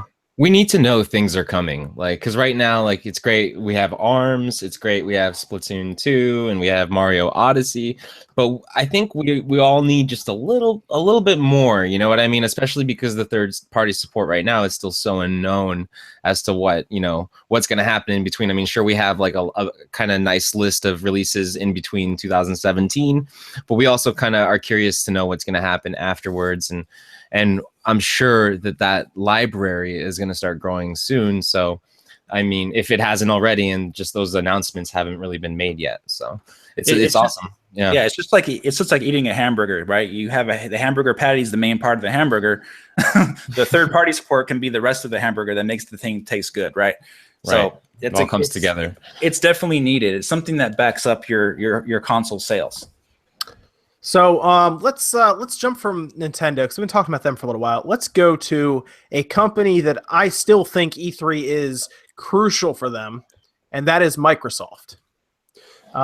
So there is a big rumor right now that's going around that says Shadow of the Tomb Raider, which is a game that I do think Microsoft needs to come out this year, at least for Scorpio, even to maybe a release alongside the Scorpio. There's a big rumor that's saying it's being pushed to 2018, that it's going to miss its 2017 release window. Now, the big question is, with their massive lack of exclusives, because I assume Tomb Raider will be a timed exclusive for the Scorpio like it was previously with Rise of the Tomb Raider. If that's the case, if it's at least a timed exclusive, can they afford to have Tomb Raider pushed to next year and not have a lot of exclusives going to the holiday season? Because they are on the opposite side. So Nintendo is lacking third-party support, I guess. Sony is lacking first-party support. And is that a major problem right now for them? Can they afford to miss Tomb Raider? Microsoft, you mean, right? Yeah, Microsoft. Yeah. Mm-hmm. Yeah, they need a big exclusive with the launch of the Scorpio, because and in my opinion, they need to scale back their PC. That thing they're doing with PC and Xbox. I think they need to make the Xbox its own thing, but obviously that's just my opinion. The business side of it's another. Is their choice. It's tough for them because they own Windows, and that's their big money maker. So bolster it as much as they can. But yeah, I get what you're saying. Go on. Yeah. For somebody who's an Xbox fan, Xbox fans take their pride in having exclusives to their console, and for them to have it all on PC, it kind of takes the wind out of their sails a little bit. But regardless of that, they do need a couple big exclusives for the holiday for the Scorpio, and just relying on graphics alone and having the best graphics for their third-party ports from PS4 or whatever is not enough. So yeah, they need a huge game.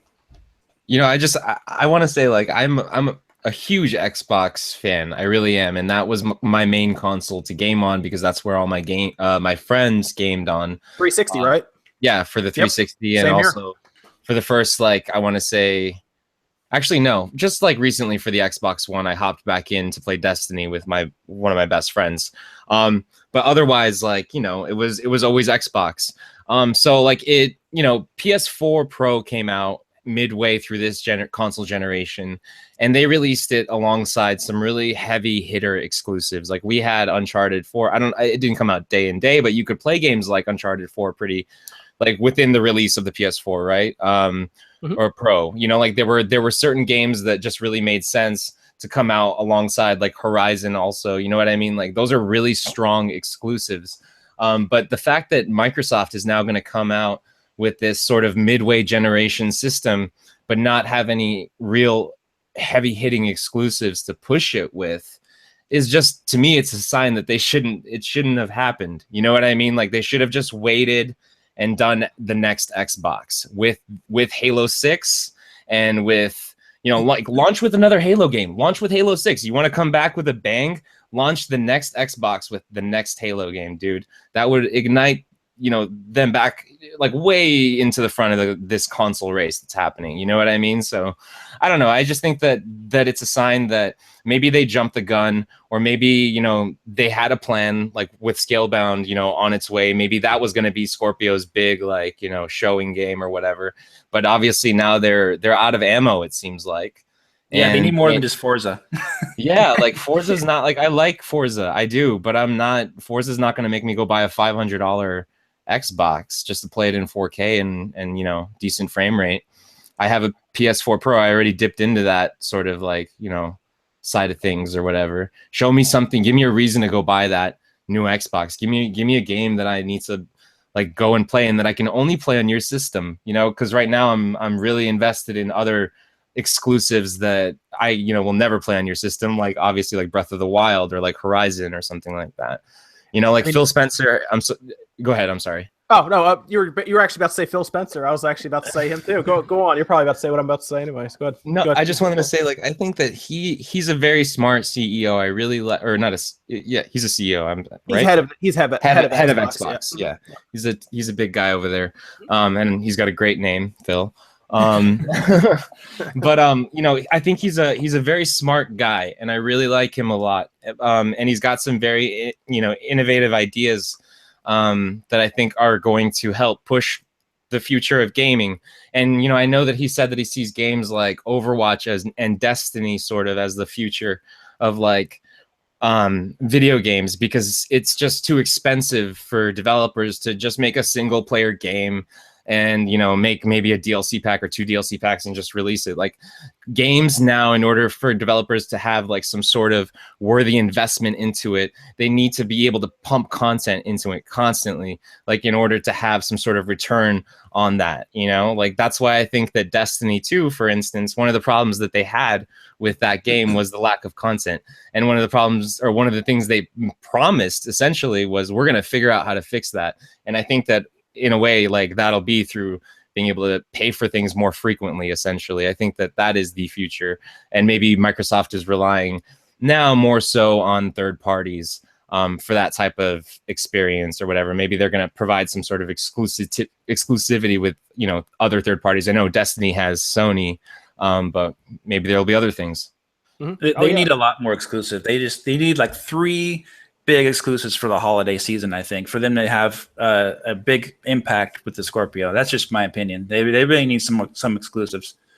Yep. Especially because they're going to go up against a 4K PS4 Pro. I mean, there's not a big difference to the main streamer. You're not going to explain, a Walmart associate's not going to stand there and explain checkerboard pattern to a mom, at time of purchase. She's just going to see, because I still think the PS4 Pro will be $50 less at holiday season. I think it'll get dropped to $350, and I think the Scorpio is going to be $500. So there's a $150 price difference there, and they both say 4K on that back of the box. One has more games, the other one has, Forza, I guess, maybe if they're a racing fan, but Gran Turismo will be there at that time probably. So it's tough. It's a tough sell for Scorpio, especially if the kid doesn't even have a 4K TV. Who's to say he has 4K? At that point, maybe they just buy a regular PS4 and they move on. So it's tough. It really is tough. Now, I think Phil Spencer understands what's happening in gaming, that the problem we have with games is the budgets do nothing but go up, and gamers don't want to pay $70 to $80 for a game, despite us technically paying the least amount of money we've really ever paid for a game. If you factor in inflation, we were paying $80 to $90 for a Super Nintendo cartridge back in 1993. Chrono Trigger was an $80 game, I believe.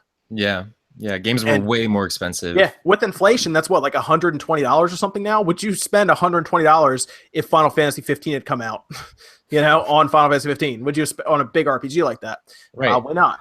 But you end up spending that much money in DLC down the road with something like Destiny or even Overwatch. Overwatch makes crazy amount of money on things that technically don't affect the game, right? It's mostly like visual stuff, right? It's skins and emotes. Dances. But you use normally anyway, but you're actually buying the time, like the limited amount of time to like get more stuff at certain times during seasons, like holidays, get more boxes, stuff like that.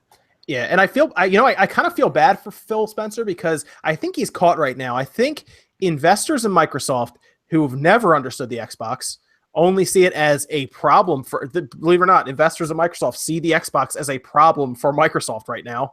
And because it's so much money to put these systems out, whereas Windows, they develop it for a little while and then they sell it to large corporations who write massive checks to Microsoft for their server rooms, for their, multi-billion-dollar companies that all run Windows. And it makes no sense to them to build a machine that you lose money on at retail and try to make up licensing and stuff. If it wasn't for Xbox Live being a service that they can charge for, I don't think the Xbox would be around right now. Yeah, absolutely. That's real. Like that's how close I think they are. I mean, 2 years ago they were shopping around the Xbox brand to get rid of it. That's how close they were. Yeah, I heard about that. Wasn't there like a rumor that Amazon or somebody was going to buy? Yeah, it was Apple. Apple and Amazon were very close to buying Xbox. Isn't that crazy? Yeah. I wonder They're how losing way too much money. Yeah. It's like what, and I think he sees this. I think Phil wants these. I think he wants first party games. I think he wants exclusives. I have a feeling he does not have the budget allowed to him to do a lot of this stuff. As much as they don't want to say they don't have the money, whereas Microsoft does, I have a feeling the Xbox division is getting kind of squeezed overall. They're developing this very expensive to make Scorpio that's not going to sell well. I mean, I think Phil pretty much understands that they're going to sell more of their regular Xbox Ones, which will probably make them more money anyway than the Scorpio. And overall, I think they're in this weird time where they have to prove themselves to their investors without spending too much money to do it. And it's the craziest thing to think about, because you develop and you put money into the place that's making you money, which is Windows, right? And you cut down where it's costing you money, which is the Xbox. So it's tough right now for Microsoft. They don't have the IPs. They cancel Scalebound. That's got to be the biggest indication I've ever seen that there are budget constraints at Microsoft in the Xbox division right now, because that game would have run fine on the Scorpio, right? Right. It would have run fine on their computer on Windows. But it's canceled for some reason. Now, why is that? What's happening is you're exactly right, is that they have a set budget, and these games are taking longer than what they originally had planned to develop, and then the game goes over budget, and then they end up canceling the game, and even, like, in some cases, what did they close down the studio from the other? Well, that was one. I think they closed one studio, and then it was Retro was making that, weren't they? I think Platinum Games, right? Wasn't Platinum Games making Scalebound? I think so. Yeah, so they just tell them, it's canceled. Our contract's done. We'll pay you out to get rid of the contract. But oh wait, no, it was Fable, the Fable game. They canceled. They didn't they close the studio down? Oh, wasn't that Lionhead Studios? That's right. Yeah, they closed down Lionhead. Yeah. Man. And it's weird because we see Microsoft as a company that has infinite amount of money, right? And but it comes down to what they budget for each division, because you put money into where you're going to make money, which is Windows. They're developing the next Windows, or they're making Windows 10 better as they go along to keep selling to companies. Anything with servers, man, oh my gosh. Servers are the biggest cash cow for Microsoft right now. It's insane. I'm just wondering. That's why I'm a little iffy on the Xbox brand right now, is because they do this kind of stuff. Their gaming is not their priority, unfortunately. So they're canceling games, and they're closing down studios. For a gamer, you want to go with a company that's not going to do that kind of stuff. So that kind of like as a trust perspective, you kind of just in my opinion, I would go with Nintendo or Sony right now. And I'm going to give you guys a little look into the back end of everything with retail. Microsoft is the easiest company to work with when it comes to ordering games, because they'll give you something called price protection, whereas Sony and Nintendo will not. And what that means is if they come to the table and drop a price on, let's say Gears of War 4 goes from 60 to 40, they will rebate that. They will give you a rebate, even if you're a small mom and pop shop, as long as you have some kind of wholesale contract with, like, there's one called Ingram, for example. If you have a contract with them and you're ordering through them, they will credit that amount back to your account in cash. Okay. And Sony and Nintendo do not do that. Microsoft does, and that has to be a hit. Whenever they do that, they know they're losing that $20, whereas Nintendo and Sony don't. They just say, hey, order accordingly. We're not going to give you the money for this price drop. That's interesting. Yeah, that's how it works. So, but yeah, the very small amount of exclusives right now, they have Cuphead, which actually looks pretty cool, but I'm going to buy it on my computer. To be honest.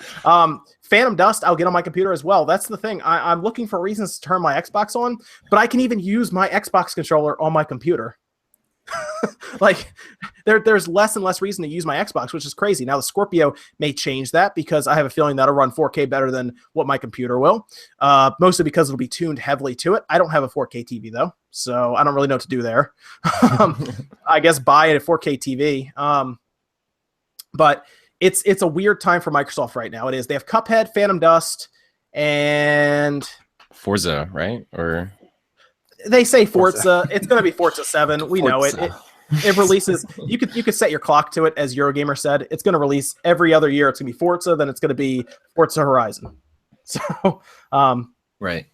I don't know what else to do there. It's interesting. I think E3 is the most crucial to Microsoft out of anybody else. They can show up with Scorpio, and then people are going to ask them, "What do I play on it?"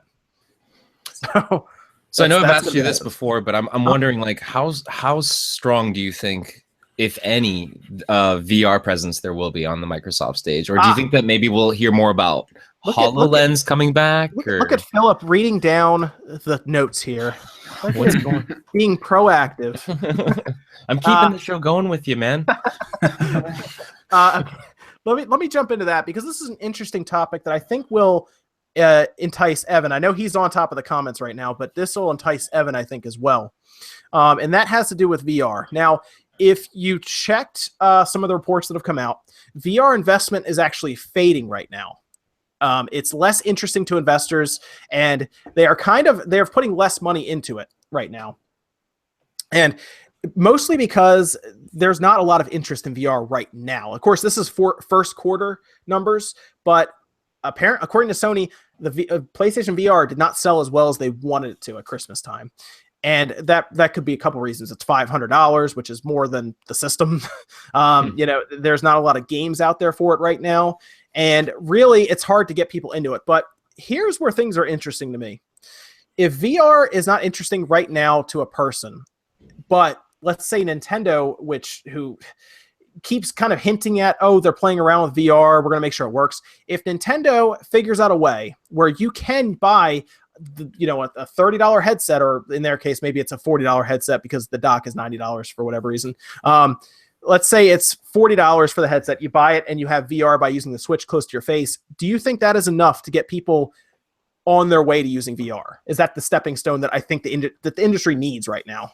No, honestly, it's going to be more whether the games show us something different. Like normally when I think of VR in aspects of like what it does to enhance games, I mean, most of the ones that make VR seem interesting are the jump scare games, survival games that try to come at you with something, kind of like how movies used to do it back when 3D movies started to become a thing. That was it. Like, oh, look, the ball, it's coming for you, that type of stuff.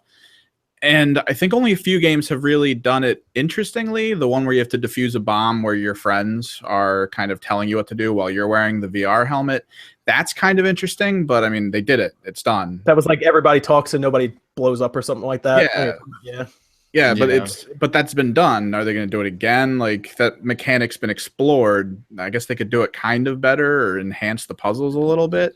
But VR still just feels like a gimmick to me. And I know maybe one day down the road, someone's going to show a game or maybe an addition on top of VR that's going to make it feel really good. But even the people I've seen developing for it, there was that really cool video we watched of the guy developing that FPS for it, where the two controllers were actually your hands. You had to like know how to reload and stuff.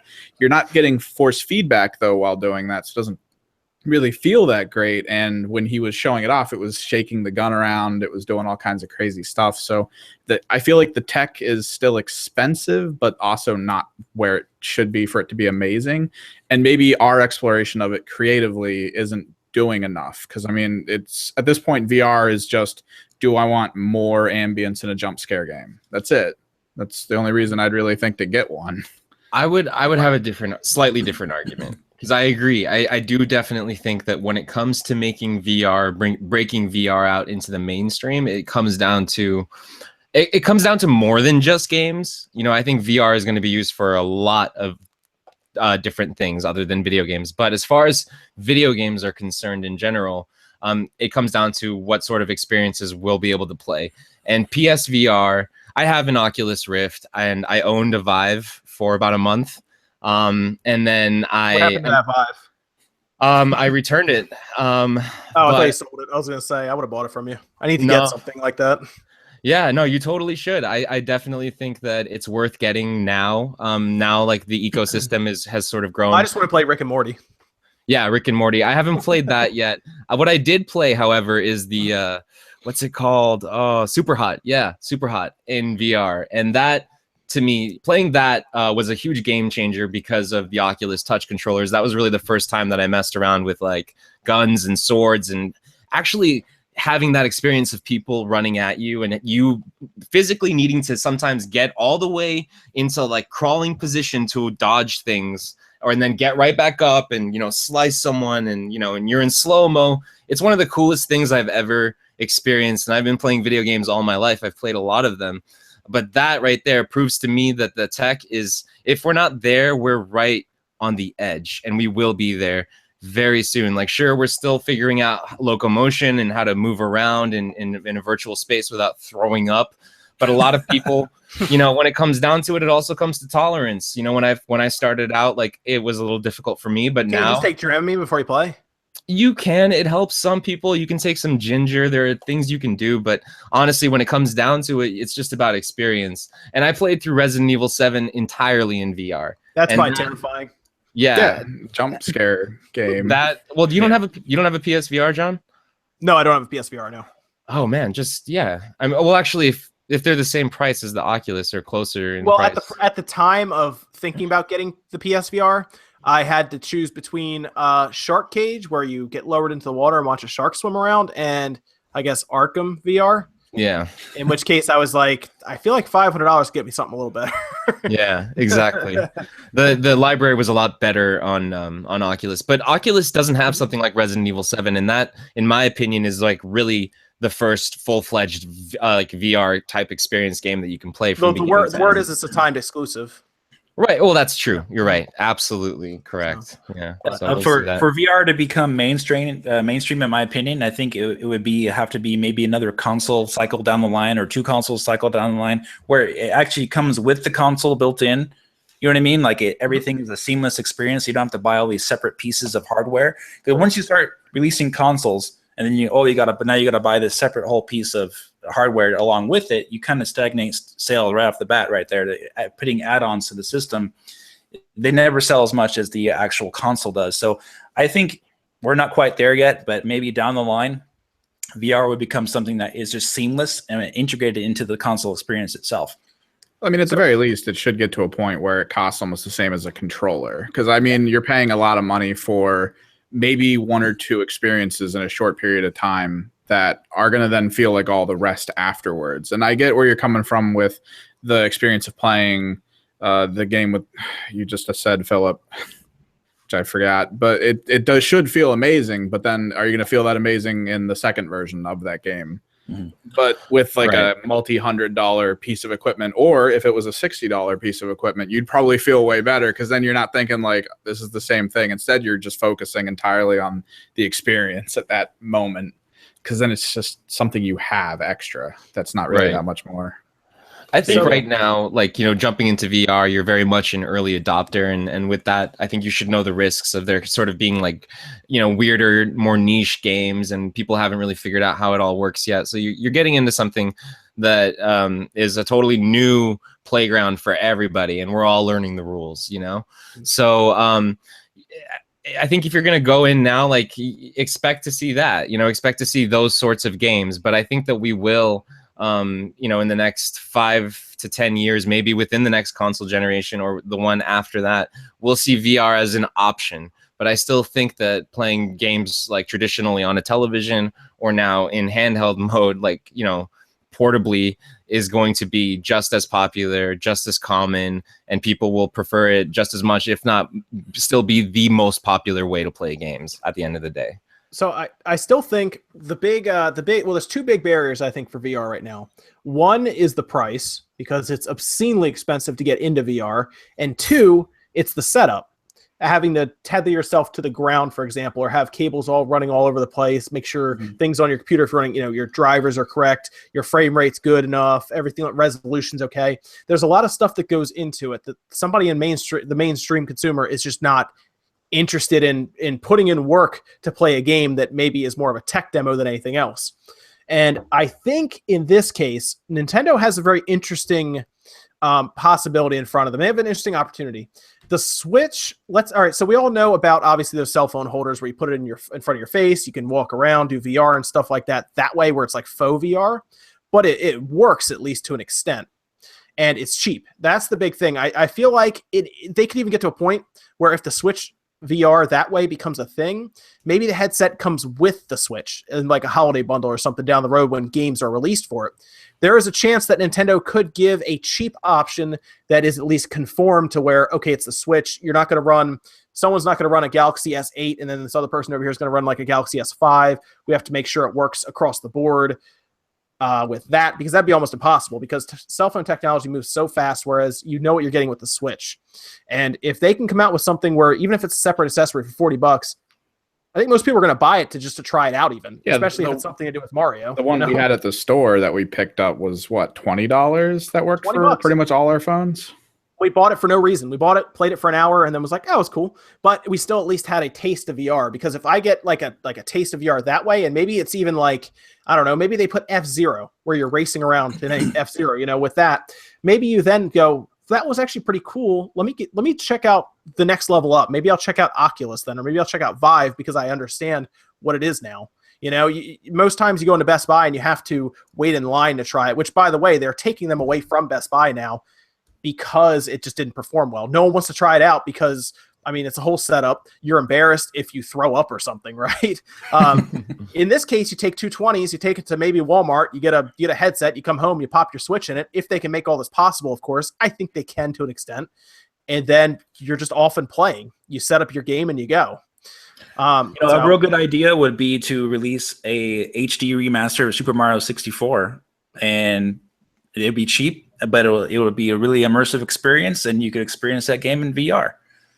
Maybe it'll be like a whole new, how we have tabletop mode and TV mode. Maybe we'll have VR mode next for the Switch. You know what I mean? Something like that. But I just don't see the Switch tablet itself being the screen that you stick in front of your face, because 720p would just be like a ridiculous screen door effect. I just don't see that working. There was somebody who actually did. Okay, so I'm trying to remember who this person was. I'll look him up on YouTube while I'm talking, just to make sure they get credit for this, because they actually did use the Switch for 3D.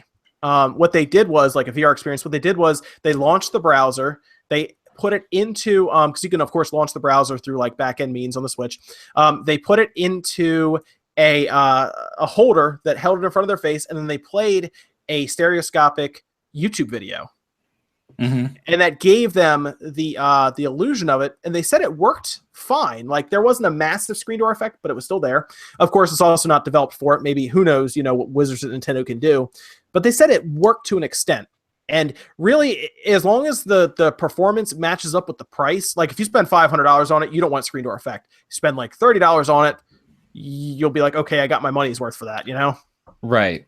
They could definitely, I guess, get away with it there. But I don't think that they want to showcase Nintendo VR, to be like the crappiest VR available, because it would be the crappiest, as visually at least. Like for something as simple as like most of us have smartphones in our pockets, and most of those smartphones are capable of VR.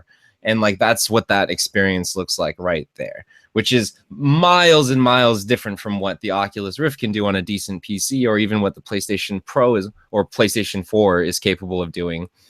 So I think that if Nintendo wants to say, here's our VR, here's what VR looks like for Nintendo, it's either going to be something really weird and really different, or it's just not going to be on this Switch, or it's going to be on a different headset that, like you said, is going to be very, very, very priced at a convenient point. You know what I mean? But I just don't see them like messing it up for themselves that early on.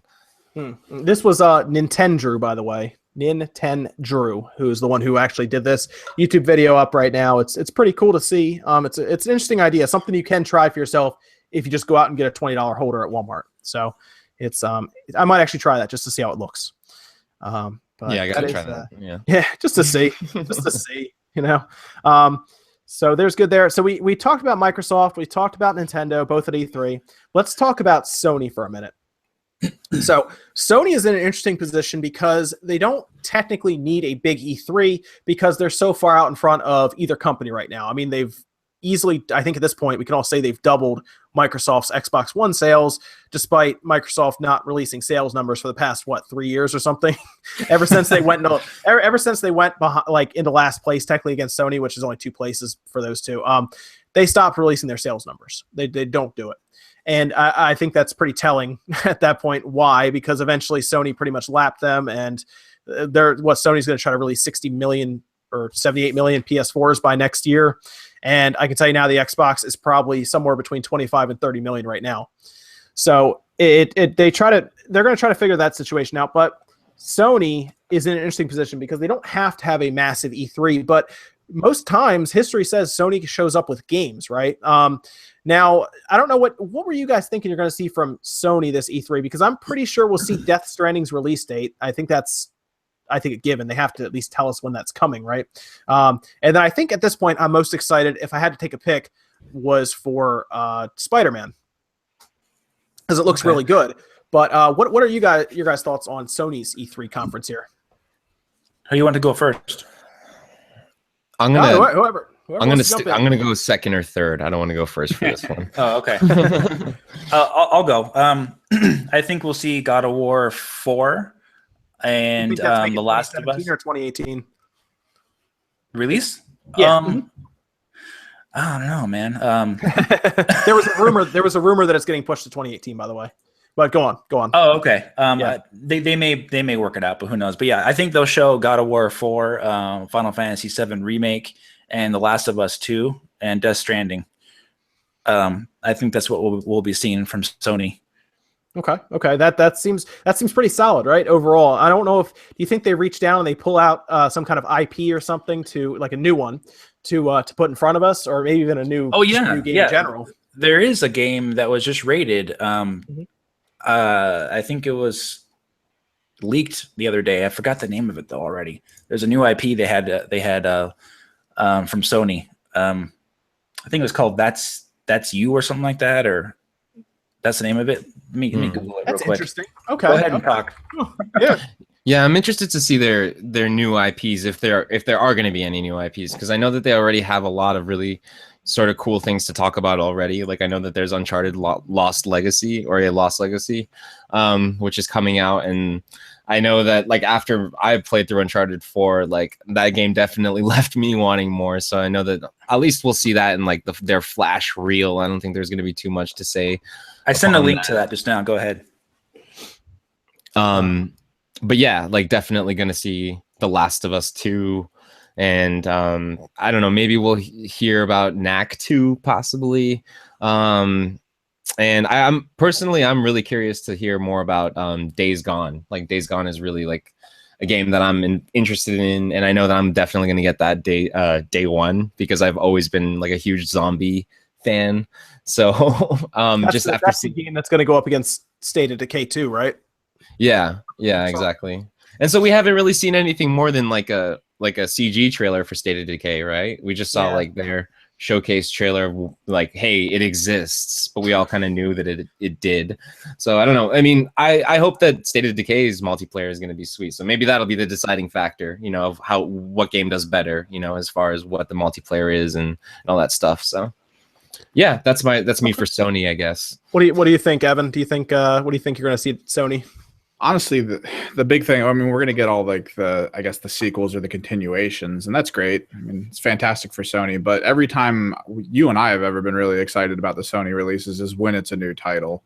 Like way back when they were just like, here's this game, it's called Uncharted, and you're like, oh, cool. And then like they show off all those other titles that didn't exist before, and they need to keep a roll on that. They really do. And hopefully that it continues this year. So that'd be great. Are you interested in Death Stranding at all? Have you seen that?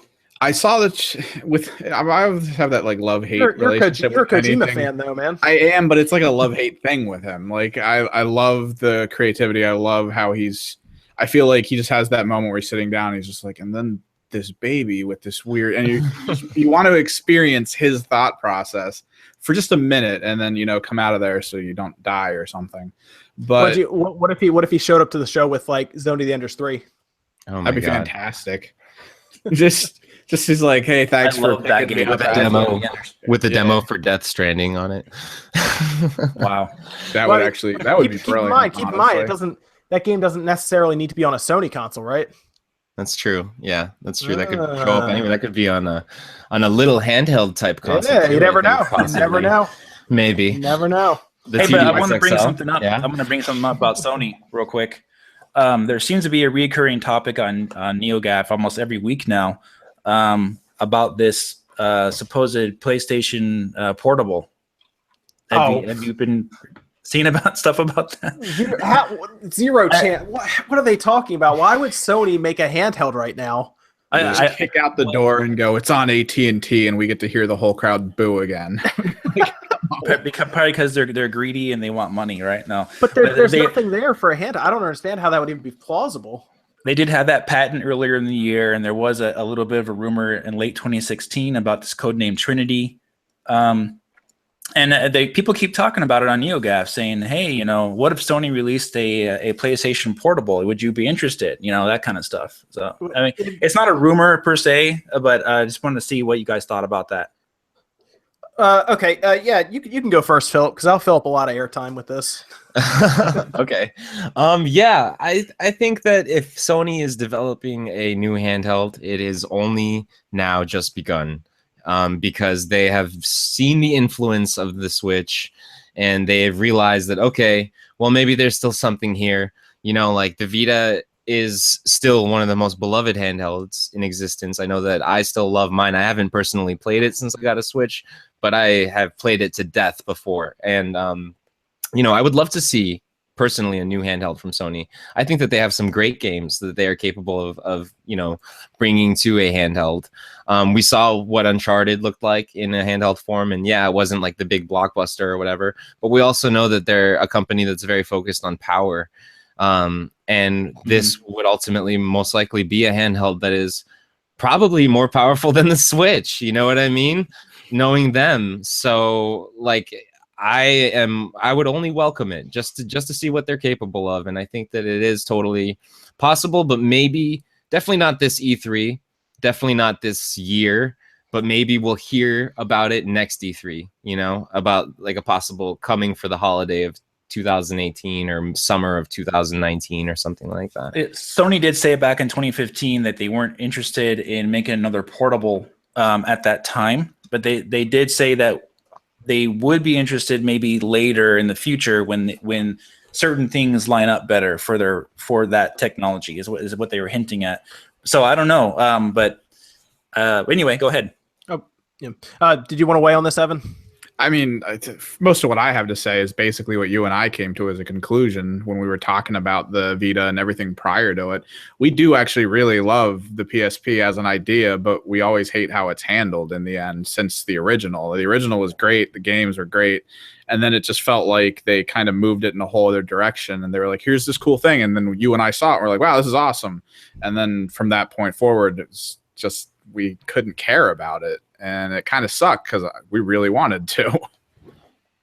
Yeah. Sony making a handheld right now is probably one of the worst things they could do to themselves because they would be developing something that would probably end up failing horribly. The way that they treated the Vita is downright embarrassing, to be honest, because that was a good system. It was a traditional handheld. There was no craziness. The craziest thing about that system was the back touch panel that barely got used. That was it. And that was quickly forgotten about. And then it turned into a very traditional handheld that people said they wanted, and then no one really bought it. They opted for the 3DS, which was less powerful by a decent amount. And I don't know how Sony would even enter the game right now when Nintendo is currently, I have to imagine, contractually controlling what is the strongest consumer level chip right now that is able to be put into a system and sold to everyday people. I mean, yes, the X2 is on the way, but that's we just got dev boards for that. AMD Merlin is people doing the Smok Z still can't figure out how to passively or even fan cool that, and that's why that system's not even out yet or even close to coming out. But so you did hear about Raven Ridge, right? That coming out this. I heard about it, but if it came out later on, like what they said it was coming out this year. Yeah. Did they release specs and everything for it?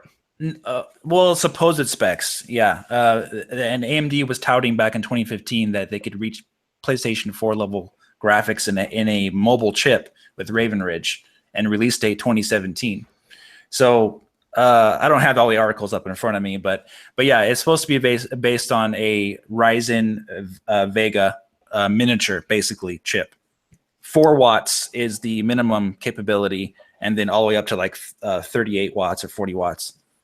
Whoa, that's a lot. That would actually require a decent sized cooling system then. If it's like 38 watts or 40 watts, which that's theoretical, of course. But at that point, Sony would be dipping into the high end of most times when you build a system or a handheld even, you don't dip into the highest end thing you can. Even the PS4 and the Xbox One, they didn't do that because it's expensive and people don't want to spend a ton of money for a system out of the gate. We saw that with the PS3 where that thing like fell almost flat on its face because it was $600 and the 360 just blows by it. I mean, the Wii obviously blew by everything because it was what, $250. Right. But I don't know how Sony would go to AMD and say, hey, let's take your most expensive APU that is not even, it might not even be consumer level at that point for all we know. And then they'd have to go through all the R&D, but for what? Because it seems like Sony is really excited about their handheld in the beginning, and then a year later they forget about it. There was an E3, I think 2 years after the Vita came out, never said one thing about the Vita at their main stage presentation. And it was the most confusing thing because then, 2 years later, they start talking about the Vita again. It's like they want to sell the Vita, but then they realize, I guess their PS4 was doing so well that who cares at that point about the Vita? And it's a weird situation. I don't know why Sony would do that when they can make a lot more money with their PS4 right now. Why spend that R&D and time and everything when Raven Ridge is still in its early stages?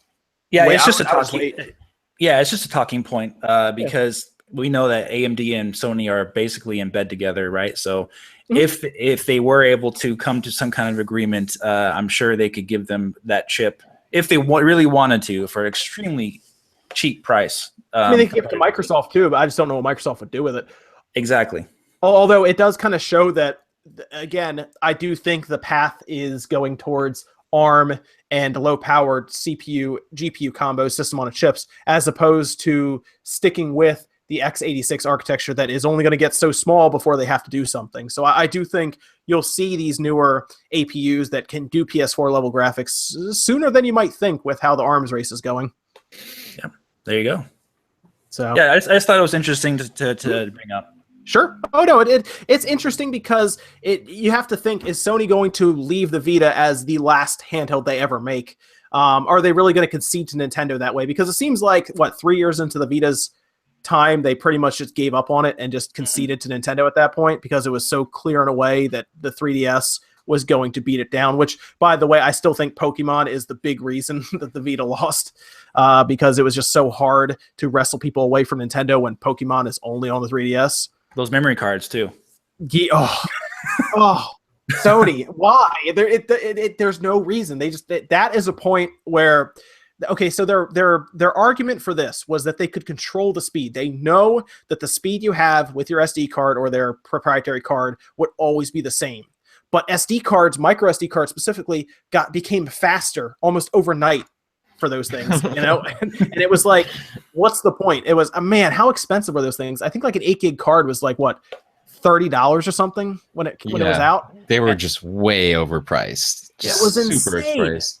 And then the biggest one you could get, you'd have to import from Japan. Like they didn't have it available here, right, or in the United States. So yeah, I don't know. It was a whole convoluted mess, and it's just unfortunate that they went that way with it. I feel like they wanted us to kind of forget about the Vita because it just mistake after mistake on their part, whereas Nintendo is doing the complete opposite, and it's like, you can use whatever SD card you want. I don't care. Exactly. And it's insane. It's the weirdest thing. So because the PSP was relatively successful, actually, 80 million systems sold. It just wasn't. It was overshadowed by the DS. 154 million. So yeah. No, I mean, and the Vita still sells well in Japan, but I can't tell you for the life of me where I can get a Vita from right now. They're just not in stores anywhere around me. Yeah, I haven't seen one. Now, so who knows? Who knows at that point how they would even pull that off? Because I still think the bad taste of the Vita is still in a lot of people's, people still remember that. And they're not going to forget that Sony just completely early discontinued the Vita. So it's the weirdest thing. But for me right now, that's pretty much the gist of what I had to talk about tonight, guys. Did you want to take some questions from the audience? Yeah, let's do some questions. Or Dave, was there anything else you want to talk about? Oh, not per se, but I think for Nintendo in the future, I think for them for the whole third party thing, I think eventually they will diversify, like we were talking about before, as far as they will have more than just one system selling at a time. When the 3DS goes out, I think they will diversify. We may see a Switch home console, dedicated version. We may see a smaller, portable version, that kind of stuff. But I think they will diversify and offer more to the consumer in the future. Okay. Yeah, I agree. I think it makes a lot of sense for them, right? Because they like having a what they call the Switch as their home console, which is still confusing the most, but they want to sell another system, and the 3DS keeps selling. It's dumb to turn it off, to cut it when it's still selling. And there's upsell to that. People are going to tell me that the NES Classic, they should have kept selling that. There's no upsell there. They're not going to sell you another game for that. They're not going to sell you more than one $10 controller. There's just nothing else to sell you. So it makes a lot of sense why.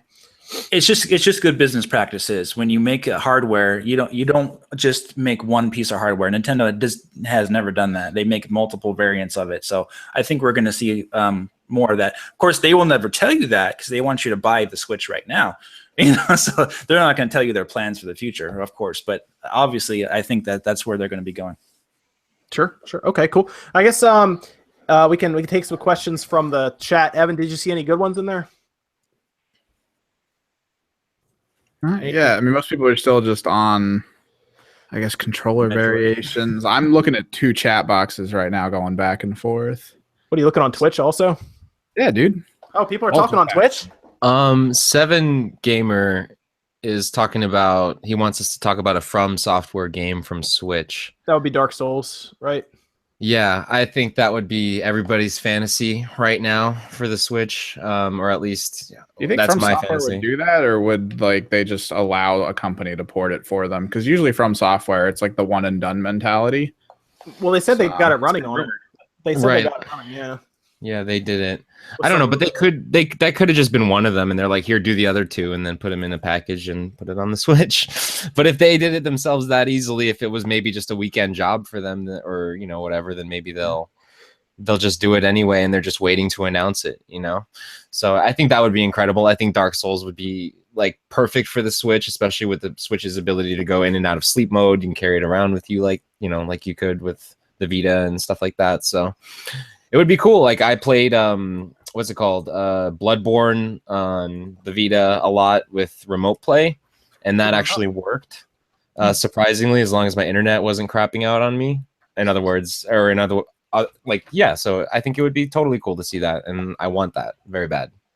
Somebody, Living Regiment asked me a question about the Switch defect situation, and yes, I am very, very happy that Nintendo has nipped that in the bud really quick. All the whatever issues they had with the Joy-Cons and all overheating systems, whatever it was, I'm very happy that they did fix that. And nobody wants to have those kind of issues at launch, so I'm really happy that all that stuff's taken care of. It's a good thing. It's a good thing when the console works, I guess. Yeah. As it's supposed to. Yeah. No, it was I will say the internet was on fire for a little while there. So yes, I'm glad though that they seem to get everything worked out. It's good. Yeah. Somebody else asked here we go. Somebody else asked if Nintendo should help fund Volta for NVIDIA. They've already done that by buying probably about 13 million chips by the end of the year. So consider Volta funded at this point. Let's see. What else did we have here? Okay. So this is another interesting thing. And I thought we would talk about this now because this seems interesting. Do you guys think that the Switch, as it stands when it came out, do you think the Nintendo Switch was rushed? I don't personally think that it was. I don't think that it's an unfinished piece of hardware. I think that the software is not very finished. I think that the online infrastructure is not particularly ready for a full release. But I do think that they wanted to get it out as soon as possible because the dead weight of the Wii U was starting to catch up on them. So, yeah, I don't think the hardware is rushed. I think the software is a little rushed. I think the games, it wasn't ready with the games. Obviously, we could have seen more, but I don't think that was a problem in the end with how well Zelda sold because it sold better than the system itself. So, Sure. Okay. Yeah. What do you think, Dave? I think it was because they made promises to release it by March, and they made those promises in I believe it was late April in their 2016 their investors meeting. So I think the software wasn't ready yet, quite in time. So they're like, "Oh man, but we already said we got to release it on March 3rd, so we're gonna have to do it." And I think they could have waited until until the holiday and actually maybe given us an SNES Mini early or something like that.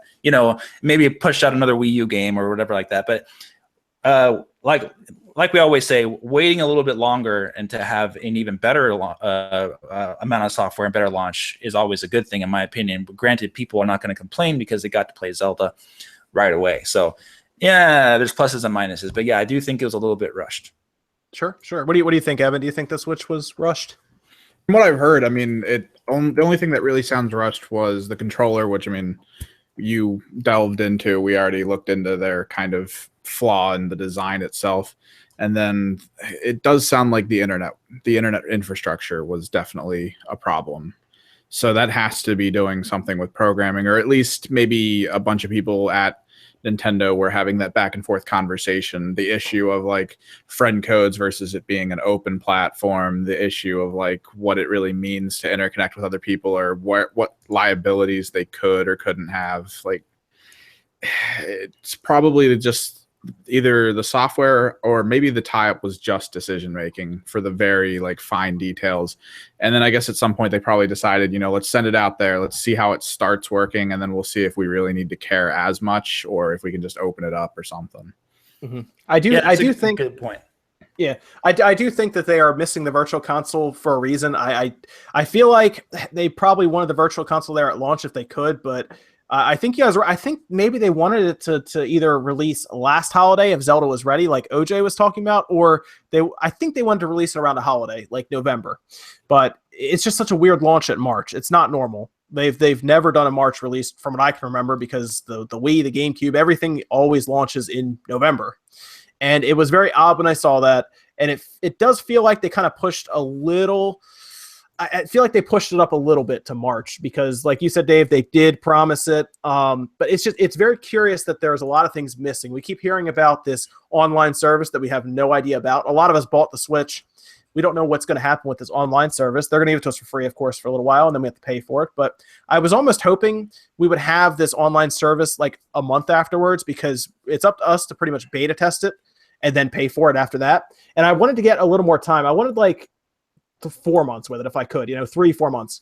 And if E3 comes around and they release it like 2 weeks after E3 happens and we have it for 3 or 4 months, that's great. But more than likely they're going to announce it, and it's going to be there probably around, I assume, when Splatoon 2 is out, maybe. That doesn't give me enough time, I don't think, because Nintendo's charging for a service, and to me the service has to be at least ready to go day one when they want to charge us, right? I mean, that seems like something for consumers should be correct. But it's interesting. I do feel like there's a few, like, third parties were definitely not ready for that launch. It feels like, anyway, because there were stories about how apparently the person for Tekken 7, like that, they don't even have a dev kit apparently. Well, he was actually joking. That was a joke. Oh, I was about to say, man, he doesn't have a dev kit. But there's a lot of other companies that were like, we just got them. We're going to start programming for it and designing it. They gave us like a different dev kit that wasn't the actual, the final one we saw where the Switch is like all blacked out and everything. And it felt like not all the third parties were quite on board or ready yet. And I'm happy that it came out in March, because we would have been sitting here on this podcast complaining about the Switch not being out yet otherwise. So, does the new dev kit have an FPS counter on it? Because if it does, then I want that on the final. Yeah, it needs to have it. Yeah, did you see my tweet about that? Yeah. It needs to say it on the Joy-Con, so you have to look down while you play on your TV. Yeah, put one digit on each one. Yeah. There you go. Oh man, that's great. Just like Star Fox Zero. But I'm happy. I'm happy it's here. I just want to know if GameCube's coming over. Also, it's curious that Netflix and Hulu and stuff weren't there yet. Yeah, that to me was really, really surprising. Yeah. But I definitely think those are coming soon, and they've been already talked to death. Some people are arguing online about if there is even a need for Virtual Console because of the Neo Geo success, but I definitely think there is a need for it. Yeah. Oh yeah. I mean, it's people love the PSP because it can emulate games like Super Nintendo stuff on the go. And if you could do like GameCube stuff on the go, that would be amazing. Like that'd be Mario Sunshine. Someone said Eternal Darkness. That's great. There's a lot of games on the GameCube that honestly people probably missed out on, mostly because you have to remember there's probably 16 or 17-year-olds who are buying the Switch right now who weren't really into gaming when the GameCube was out. Exactly. So it's interesting to think about that way, because you got to remember the younger generation coming in as well as the generation who are, in their 30s. So Yeah, it's, exactly. It's tough. It is. Yeah, basically with Nintendo, it's communication. They've been it's like you don't know when you're getting the information, basically. So you're saying, when are we going to get more information on the Virtual Console? When are we going to get information online? We don't know, and they won't tell us when we're going to get it either. So it's like, oh, it's coming soon, guys. So that's one thing. Always with Nintendo fans, we're just waiting for information. Sure. Nintendo always plays by their own rules. They always play by their own terms. They live in their own world. I have to at least give it to Nintendo as a business, because that's actually one of the hardest things to do, is to play by your own rules in business, because most of the time as a company, you are so willing to bow down to your customer base because, for example, consumers always seem to obviously think they know what they want, but a lot of times you have to kind of help them along and show them what they want. Like, what's a good example? So everyone in the world will want to tell you, for example, how to set up your YouTube channel, right? Am I right, guy? Philip and Dave, right? Yeah. Yeah. But you have to kind of run it your own way, in a way that works for you and everything. I think Nintendo, we don't know anything that goes on in Nintendo's boardrooms. None of us have ever been in there. And I think it's tough for them to explain it to everyone without telling us probably too much as to why something. I think the few times people at the Nintendo, what was it, Treehouse was their little thing they had over here. Mm-hmm. What their little club? The few times people there have tried to tell us, they've been fired. But it's tough because they can only tell us so much, and then most of the time they can only say wait and see. I mean, the Borderlands 3 developer, all he could tell us is that Nintendo just wasn't interested in working with them right now. But we don't know why. Maybe it's because they are working on something else, but they can't tell us. Or maybe it doesn't make financial sense for them to work on Borderlands 3 with them right now. It's tough, Well, yeah, he said, what was his name? Randy Pitchford. Mm-hmm. He said he's basically waiting for a check from Nintendo, and then he'll make it happen. Yeah, for that so game. It's like, they pay for it. Nintendo looks at it and is like, well, do we really want to do that, or do we want to invest in further into our Metroid game? You just don't know. There you go. You don't know. So it's tough. It's easy to, what's the right word? I guess is it armchair CEO? Is that the right word? Armchair quarterback, I guess, armchair CEO. It's easy to do that, right? Because you're not in charge of a business that turns millions and millions of dollars and is in charge of thousands of employees. So it's not easy. Let's see, what else do we have in the chat? Evan sent me a few things. Evan, what did you send me? Tidbits, little things here and there. Oh, here we go. Okay, here's a good one. Dave, this one's for you in particular. Do you think Final Fantasy VII Remake will be on Switch? This is from Gamer4NS.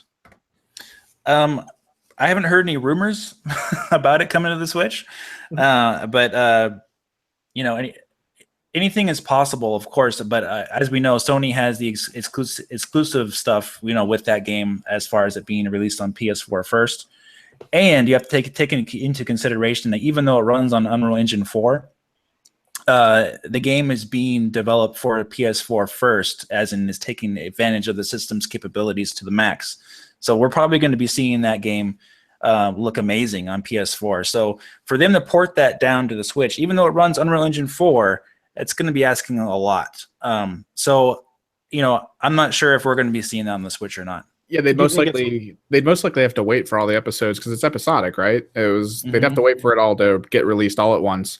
Then they'd probably do the downscaled resolutions if they need to, or downscale effects if they need to, and then probably package it and put it all out. It would just be more effective. Yeah, do you think it's more likely to see like Kingdom Hearts show up instead? I think so. I mean, it's that was originally like developed for the PS3, wasn't it? And then they've been moving it up and up and up and up, and now it's on the PS4 with Unreal Engine 4. Mm-hmm. So, what were we going to say though? Oh, no, that's it.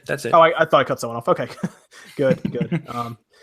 Somebody else is asking about Animal Crossing. I think that'd be a good Switch release. I don't know if we're going to see that this year. Maybe that's something they're holding off till next year, because aren't they doing something with Animal Crossing on the cell phone? Yeah, they are, actually. We haven't heard much about it. They've been so quiet about that. Yeah. Weren't they supposed to say something about that pretty recently, and they just went by or something?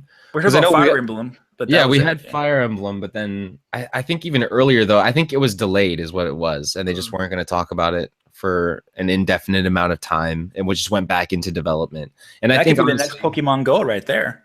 yeah, I think it was because of Pokemon Go's sort of impact, because that's back around that time. Because I remember talking about this with my friends, and we were all like, "What happened to Animal Crossing?" We were so looking forward to that, and we are like, "Oh, well, that's probably around because of Pokemon Go and stuff like that." So I don't know.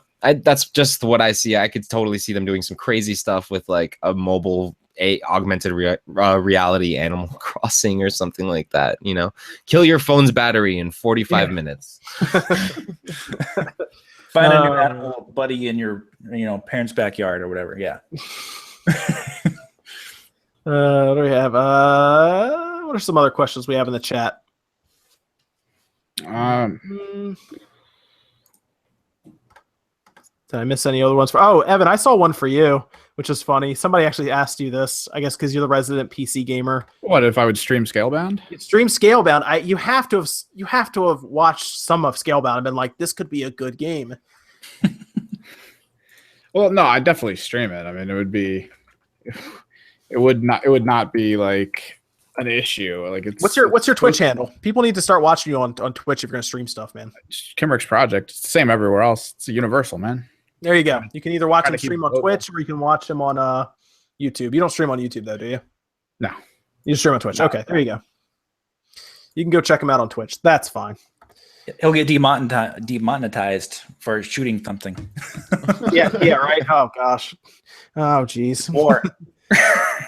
Oh man. YouTube. That's another topic right there. Let's do some. Oh, okay. Yeah. Were we going to talk about Tekken 7, 900p? Oh, okay. Yeah, let's introduce that topic. Okay, so Tekken 7 is an interesting. There's an interesting topic here because it's running Unreal Engine 4, right? But it cannot, for some reason, run 1080p and 60 frames on the PS4. It has to run 900p. So they opted for a low resolution and high frame rate, which makes a lot of sense in a fighting game.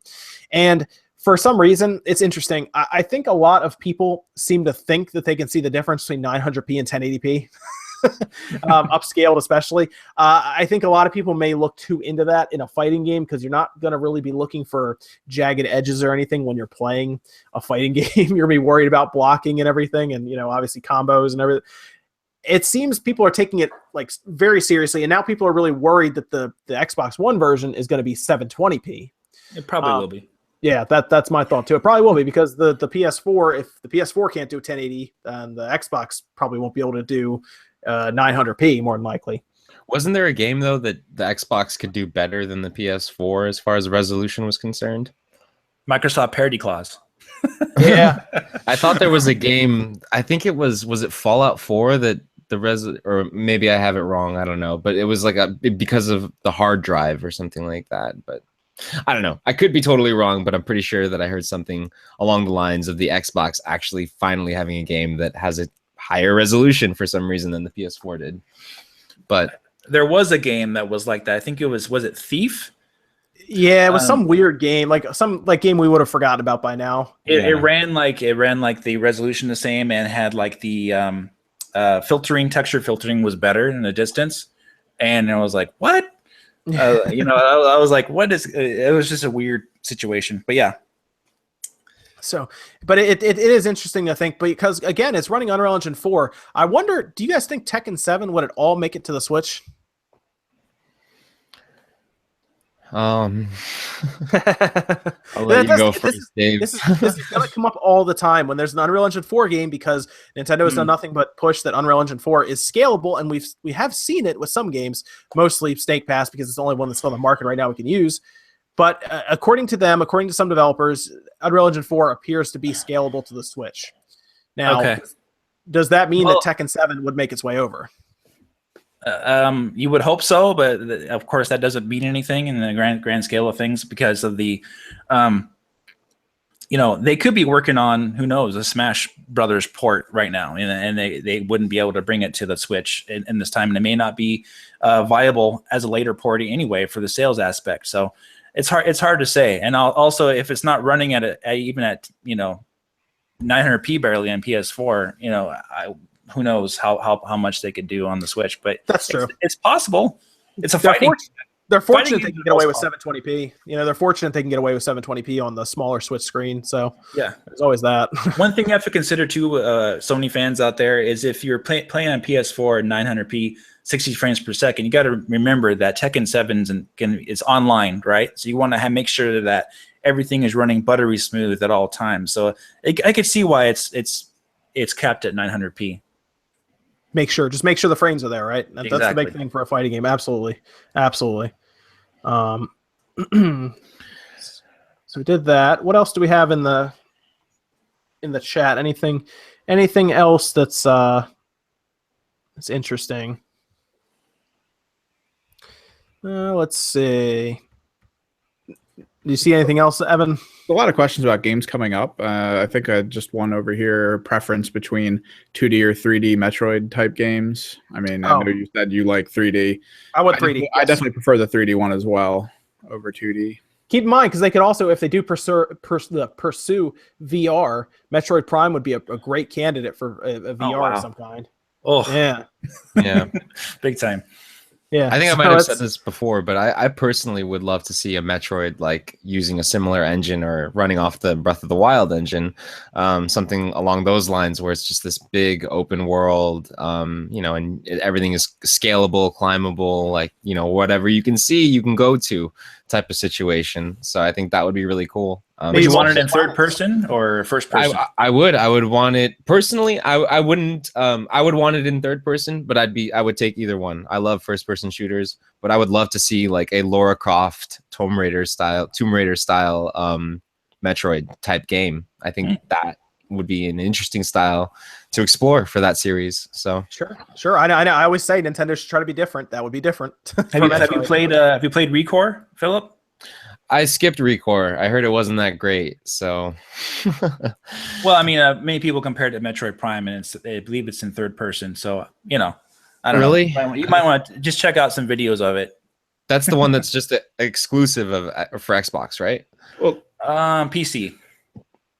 PC and Xbox, I believe. PC and Xbox, right? Okay, cool. I mean, John, to the extent of the VR Metroid, I mean, you remember what we saw in the tech demo video, I think for the Wii, before it became what it was. They were talking about that VR aspect and the IR sensors to sense like your feet movement and stuff. You remember that video Yeah, that was a long time ago. That would be awesome to see it actually land. I had another guy here asking if you think Nintendo would put in to the Switch ways to stream gameplay out, but I mean, with how much they fight YouTube and everything, pretty doubtful, right? Well, streaming's interesting because keep in mind, streaming is still pretty RAM heavy if you consider that, and I would be interested to see how the Switch would how it would work with that. Now it has 4 gigs of RAM, but it's hard to say how much of that it would need to stream. It could definitely do recording of gameplay. I'd be more curious about streaming. That would be interesting. Also, you're right. Nintendo is what they would be building if they gave you the ability to stream a game. They would be building a free workforce for them, essentially, because if you stream their games, they will claim it. If the gameplay is clear as day, they will claim it. They will monetize it, even if you don't want it monetized, and then they will take the money. I really don't like that because I did a 3.5-hour stream of Mario Kart 8 on the Wii U back in January 2nd, I believe. I didn't have anything to do that day. I want to spend some time with my subscribers and have a good time. I was copyright claimed 13 times on my 3.5-hour stream for Mario Kart 8 for visual content. For a racing game, that's insane. I was copyright claimed for my review of the Mario Kart steering wheels because I showed gameplay of Mario Kart. So I'm not making any sort of like ad revenue off of that, which is fine, whatever, but still, like, Nintendo, this is a review for, you're promoting their product. Right. And I've always never understood that. I think with the new like sort of crew coming into Nintendo, that sort of mindset is going to change, especially from their marketing team, because free publicity is some of the best publicity you can get. But I mean, at the same time, like, it's just so strange. Like, why won't they let us sell their product, promote their product? Well, you know what I mean? Here's the problem right now, Philip. There's a lot of people who are signed up to their creators program that they probably won't change it because it actually has become a source of revenue for them, believe it or not. I signed up to it. I submitted 2 videos, and I have not heard anything back from them. So I don't know how that works out. I've tried that, and I don't know if you've tried it, Philip, but I've tried that with Nintendo, and they don't give you very much money revenue in return. They take the vast majority of that money. So it's really a lot better just to go with your own partnership that you have, and try to go from one from the UK, by the way. Get paid in euros. Yeah, right. It's tough. It is. It really is. But it's weird. My concern was that other companies would latch onto that and start trying to do that as well. So far, no one really has that I can see, which is good because they understand the value, I think, of YouTubers trying to help promote their product and push it along. I mean, there was a trailer for Watch Dogs 2 where right at the end they showed the entire it was like a 2-minute ad for Watch Dogs 2, and at the end they say, "Go watch YouTubers play this game." So wow. It played in a store I was in for the longest time, so I always saw that and was like, "Oh, that's cool." They're telling people to go watch YouTubers. So can you imagine if Angry Joe, Markiplier, all these guys, PewDiePie, were playing all these Nintendo games? You know, you would have millions of more sales. Yep. Yeah, they would. But there was PewDiePie did a video where he played. It was like, I'm going to play Breath of the Wild, and then he played, what was it, Wand of Gamelon instead. And he just acted like it was Breath of the Wild the whole time because obviously you get copyright claimed. So it's a very odd situation for Nintendo there. But they would make way more money if they just let people advertise their games for them. They're gonna do what they want to do. So I don't know. I can't imagine that smaller amount of money they get would be.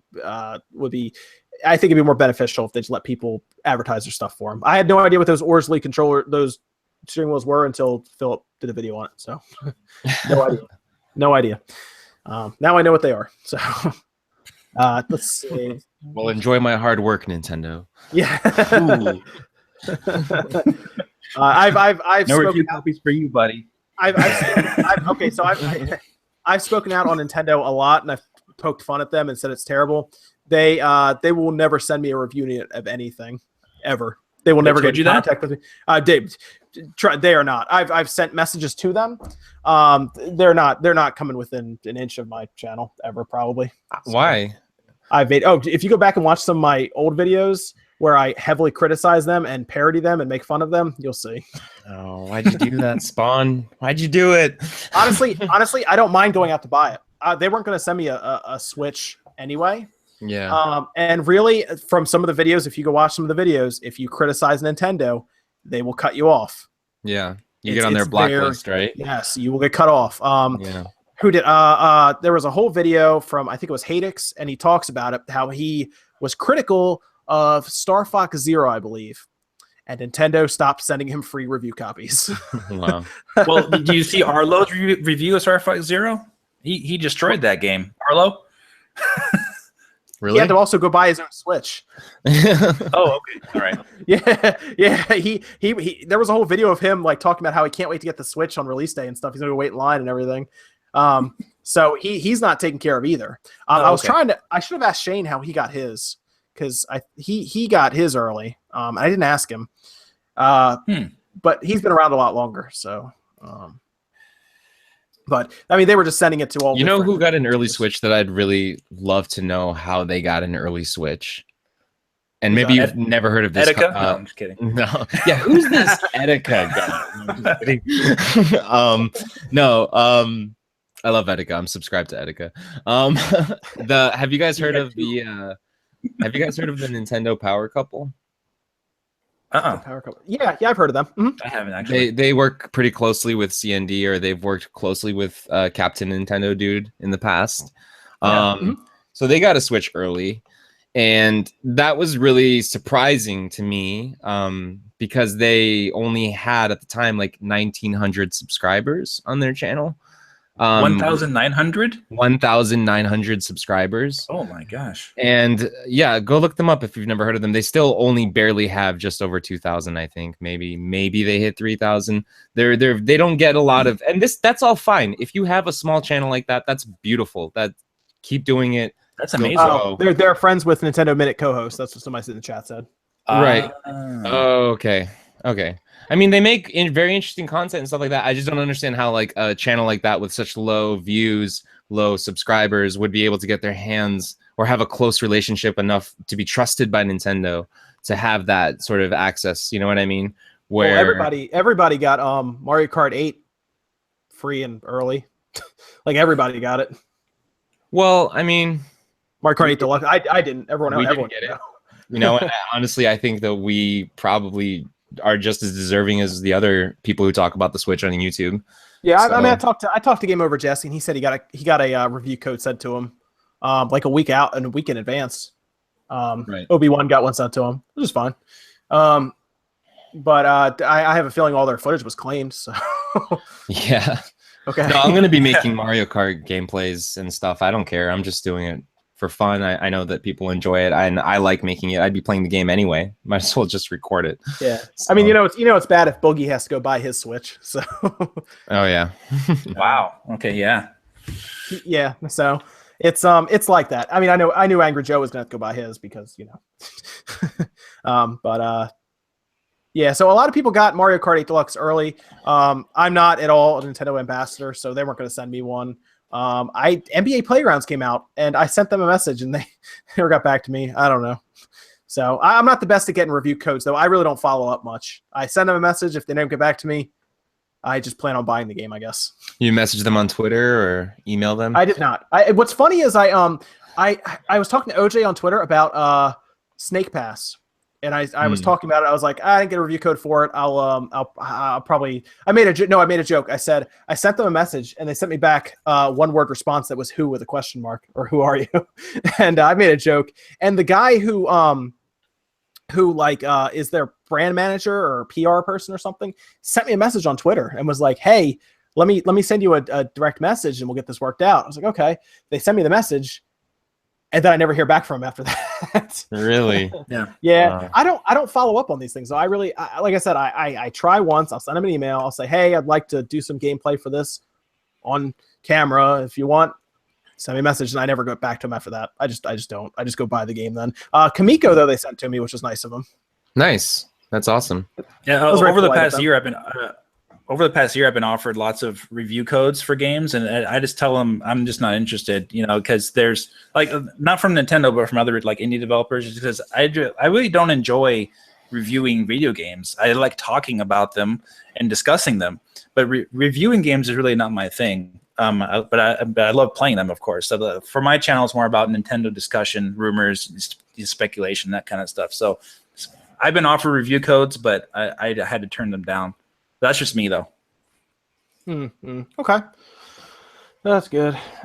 Yeah, I some people send me random stuff. I get more products, which is weird, than I do game codes. You figure it'd be cheaper to send a game code? I guess not.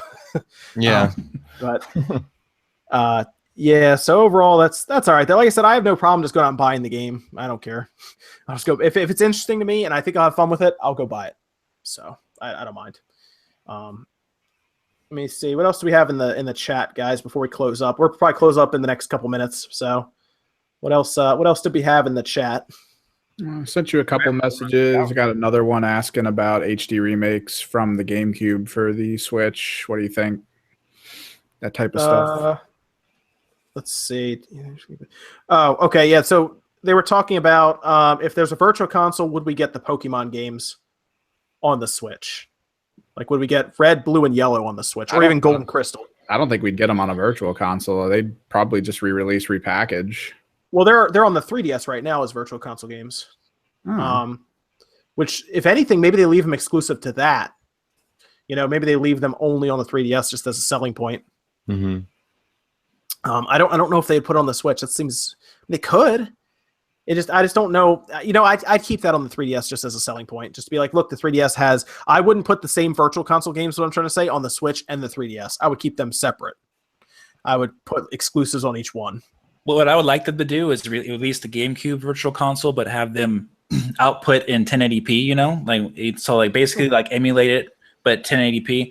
Just because most of those games are all 480p, and then I think it would just look a lot cleaner if they just output it that way. Not necessarily HD remakes, but it'd be a lot easier for them just to output in native 1080p. Yeah. Oh, sure. Yeah. That's completely doable. And the Tegra X1's already been shown to run Dolphin. and GameCube games, so it can do it, and that's with an emulator that's not at all optimized for the X1. Mm-hmm.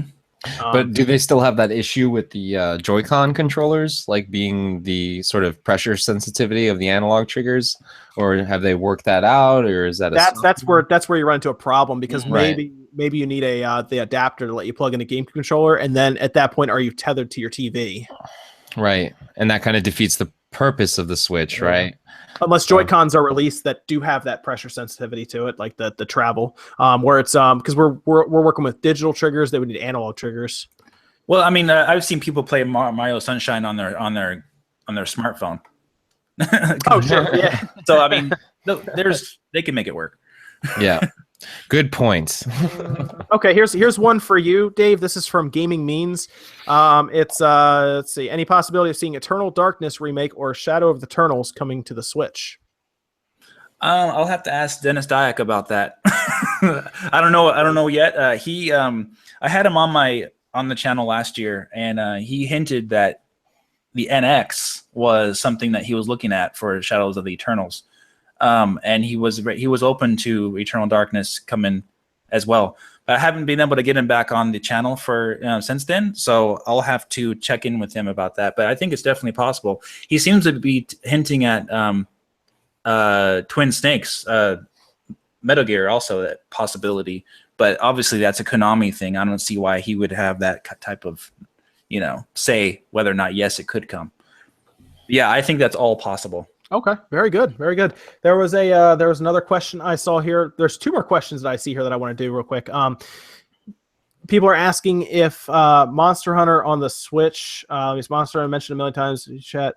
How do I think it would fare on the Switch? What do you guys think about Monster Hunter on the Switch? How do you think it would do? I mean, it should fit fine. What we were talking about before about being able to possibly, even if the Switch can functionally do it, play with other Switches locally without really having to need kind of hub in between. It would fit it for the traveling lifestyle. And I mean, it's Monster Hunter. It's a fantastic game as it is. No brainer, right? Yeah, I mean, it's a powerhouse in Japan. They already sell out every time in Japan, but I mean that is the game that people would camp out for that was the one game people in Japan would camp out for on the PSP was Monster Hunter when it was only on the PSP. And then it moves over to the 3DS, and it's really well done there. People love it. The Switch would probably be a whole nother level, I think, of Monster Hunter at that point, because it would probably be that's the strongest piece of hardware that Monster Hunter would probably ever been on, right? Because it was on the PS2, and then it went to the handhelds, then it would then go back to the Switch at that point. Mm-hmm. It's just a matter of like when, not if, at this point. I would hope that it would be an E3 announcement. Right. Yeah. I think so. I'm cramming a lot into E3 here. I know. Does Capcom announce Monster Hunter games at E3 usually, though? Usually it's like a Japan event, like Tokyo Game Show, Tokyo TGS. Game Show, yeah. That's probably where they'll do it then, yeah. But it's interesting. And another question here is, man, I don't even want to say this. Is Mother 3 going to be at E3? I doubt it. Yeah, I doubt it. The reason I say that is because it hurts me inside, because we were hyped up so much for Mother 3. Do you remember these rumors flying around? Emily Rogers shows up on Twitter and says, the one thing I can say for certainty is that Mother 3 will be at this event. Remember when they were coming out with the Switch? It was the original, the big blowout for the Switch, where they showed us all these games, and they showed Mario Odyssey and all this stuff. Oh, January 12th, yeah. Mother 3 was supposed to be there, according to Emily Rogers and actually Alarcade Dale. They both went on record saying it was going to be there. Does not show up. And it hurt me inside, because I was like, great, I can finally play Mother 3 on the Switch. It'll be awesome. Great. I hope they bring their own translation over. They do it all themselves. Maybe clean up the visuals for a big screen. And nothing. Radio silence there. Forget Mother 3. How about Secret of Mana 2? That...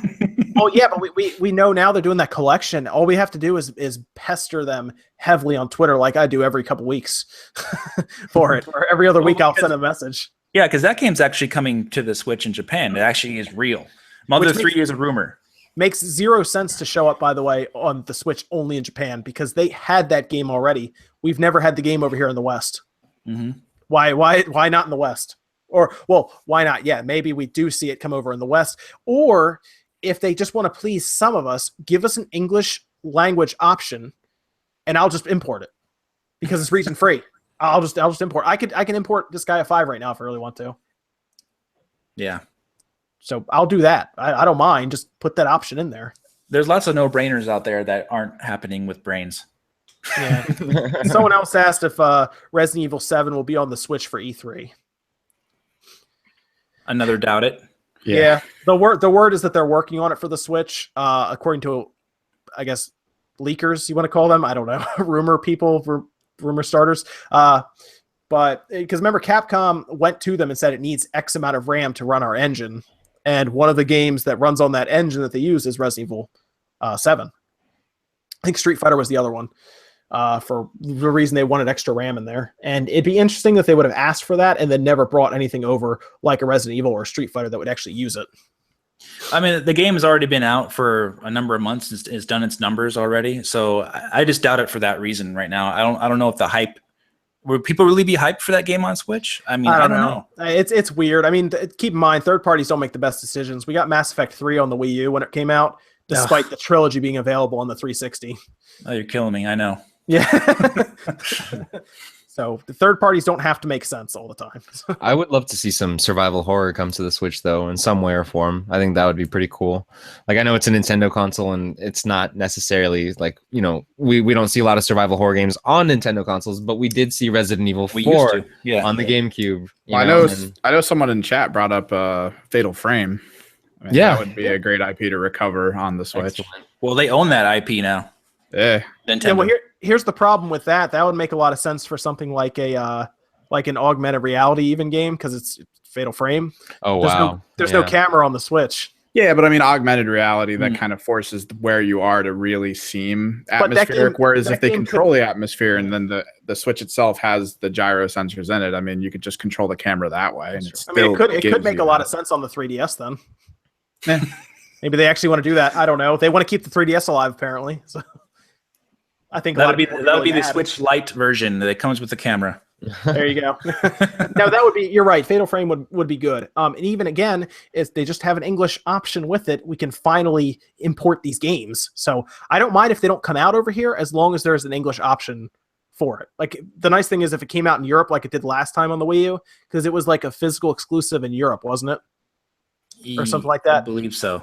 But then you couldn't put it in your Wii U if you had a physical version of it here in the States. But now I can just buy the cartridge anywhere in the world, wherever it comes out, and just import it, and it'll work fine on my Switch. Yep. So I think that's why so many people are excited for it, being region free. So I guess that's a little over 3 hours now. I guess we'll call it a night for SpawnCast episode 6. Actually, hit a new all-time high today. I think we topped out at 630 people, which is nice. Yes, that is awesome, guys. Thank you for that. Thank you for stopping by and seeing us on a Saturday night when I know the new episode of Dragon Ball is looping right now. So I am very happy that you guys decided to stop by with us for what ended up being over 3 hours. I'm a big Dragon Ball Z and the new one fan. I can't think of the name right now for some reason. It's Dragon Ball Super. Are you watching it? Yes. Yes. Yes, me too. I'll be watching that actually when I'm done here because I'll actually be eating my dinner that I've been saving this whole time down here off camera.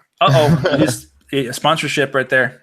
Yeah. Subway. Oh no, that is willpower. Somebody right order that out. It gets worse. I got done at the gym an hour before we went on camera, and the sub's been next to me the whole time.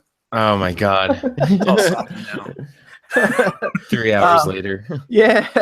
Thank you everyone who's been hanging out since the beginning or whenever you popped in. But seriously, like if you guys have been here since the beginning or whenever, like seriously, it's awesome having you guys a part of this, doing this live. It's really, really fun getting to interact with you in the chat and seeing what you're saying and sometimes type some stuff back. So thank you for showing up. We all really appreciate it. Yeah, thank you guys. I appreciate it too.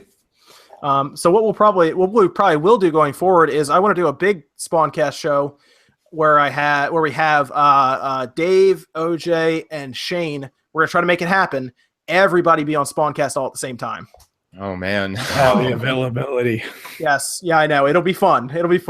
But Shane is pretty cool about everything. He seems pretty open most times to going on camera. So does OJ. OJ seems really cool. The nice thing is you two, Dave and OJ, you guys are on. Oh, and Philip, actually, you guys are all on the West Coast, so it's 9 o'clock there, right? It's midnight here. But I would like to have that like a big show where we all talk about stuff. Maybe even leading up to E3. Maybe like the last week before E3 or something like that. That'd be perfect. Like a nice little pre-E3 show. Yeah, what I want to do for next week's SpawnCast is I want to find a like a small YouTuber if I can, and bring them on the show.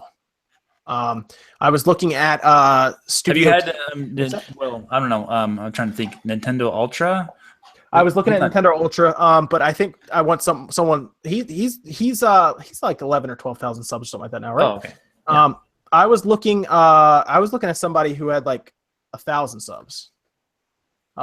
There's a dude who's been pretty cool with me. I've talked to him before on stream. I'll actually go into a stream when he has like 7 people in there, sometimes less, and I'll kind of hang out with him for a bit. I was thinking of Studio Q. Oh, okay. Yeah, bring him in and talk to him about some stuff. So I might do him, and maybe we can do him and Nintendo Ultra at the same time. Yeah, that'd be fun. And then Dave, like I said, I'd like to have you, Dave, and then like OJ and Shane. I'm trying to get everyone scheduled together and try to have like everybody on all at once. And that's going to be with Philip and Evan too, because that's going to be a lot of bandwidth. Yeah, Philip and Evan are they're regulars now. Oh, but I'm just saying that because we did that with Nintendo Enthusiast, I think, and we had to set their settings down because we had so many people on at once that it was actually getting really like heavy on the bandwidth. But yeah, whatever, that's fine. People are talking about YouTube. People are talking about Arlo in the chat right now. I will put out a little teaser. I have talked to Arlo about being on the show. Is he coming? So he might be coming on the show. Good. Yes, we're working some things out. As Arlo, though, right? As Arlo. Yeah, I don't think he exists otherwise. Can he do that for 3 hours? I was taught we're gonna work this out. I'm trying to make sure we can do all this. It might be less than that. Maybe he'll be on for like an hour, but yeah. I was trying to work this out with him. So I was hoping because he'd be really fun to have on the show. I would love to talk to him. Seems like a really great guy. Yeah. So if you want Arlo on SpawnCast, feel free to send him a tweet and ask him if he can be on the SpawnCast. Let's do it, guys. Feel free to run to Twitter and be like, "Hey, Arlo, are you going on SpawnCast anytime soon? When's that happening?" Exactly. But it was a lot of fun tonight. Like those are just some thoughts going forward. I'll probably talk to Studio Q and Nintendo Ultra. Maybe we'll have, like I said, those two on the show next week. Some of you guys may not know, but Dave actually gave me my first shout out to get started. So I kind of wanted to like pass the love on to other smaller YouTubers as well, because that's kind of how YouTube grows. It's smaller YouTubers really do need, especially now in the sea of YouTube, they need shout outs to get started, or at least exposure, I should say, to get started. And while Nintendo Ultra has really grown his channel really well, I do think Studio Q is doing some good work, but he's just not getting a lot of exposure right now. So I wanted to and for everybody out there doing YouTube for a living, I'm sorry about the things that are going on right now. Hopefully it improves a lot better. Are you saying that because you saw me tweet out that I was like leaving my job? Well, I mean, I'm sorry about what happened, man. It's too bad. It really is. I hope they fix this. Yeah, I will put out there though that so far May has been a lot better, and I did not get hit anywhere near as bad as some of the other guys who are like getting $0. Like the guy who does exclusively Call of Duty content, who's no longer got like a YouTube channel at this point. well, I will put out there that advertisers are leaving channels that curse and other stuff, and instead of spending money on them, they're spending money on channels that don't. You know what I mean? So I try to keep it more kid friendly for a couple reasons. One, I want my son to be able to watch it when he's like 5 rather than when he's like 18. So there's a lot of reasons I do it there. I also was more interested in building more of a professional channel than like a comedy channel or anything like that. So I was worried something like this would happen. It's just unfortunate. Yeah, so it'll be I think it'll be okay though. They're going to work it out. People want to spend money in advertising online. Companies do, because that's where the younger kids are. It's a roller coaster. It's always been, like I have not been doing YouTube for a very long time. I've been doing it for 5 months. You started in December, right? Yeah, exactly. So this is all. You started a month after me. Yeah, so we're total, new guys here checking it out. Doing pretty good, I think, but we're totally new.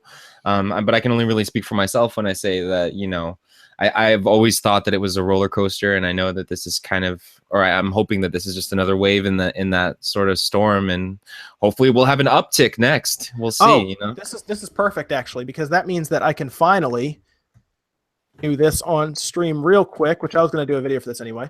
To the people who have joined the Spawn Wave Patreon, thank you. I'm going to do some interesting stuff with the donations from that, probably actually around this SpawnCast, to be honest. But I have some interesting ideas with that. Let's see, who are the last couple people to join? I can read them off. Thank you to Simon Lester, Corey Cahill, Ryan Morgan, Michael, Kundal. I want to say that right. And then I'm going to do my best to say this name. I probably will mess it up. Tuan Nguyen. So thank you to the Patreons patrons who are helping to make this possible.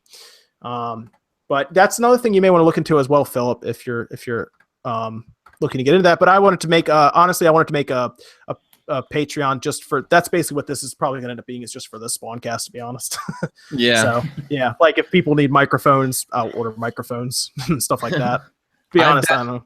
I've dabbled at the idea of maybe starting a Patreon. I just didn't know when the right time would be or anything like that. So snap! Studio Q's in the chat actually right now. Yep.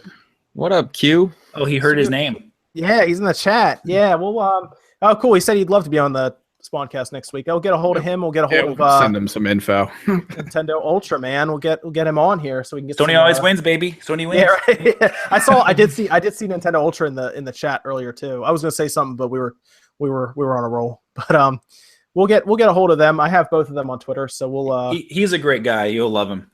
Yeah. Oh, good. That's good to hear. That's good. We'll get them on here. I think it'll be fun. I guess that's I think that's it then, right, guys? Do you want to, Dave? What? Oh, that's the other question, Dave. When are you coming back, man? Oh, I did a video on Monday, previewing the show. But yeah, I should be doing some more videos before E3. So yeah, I'm kind of on the way back.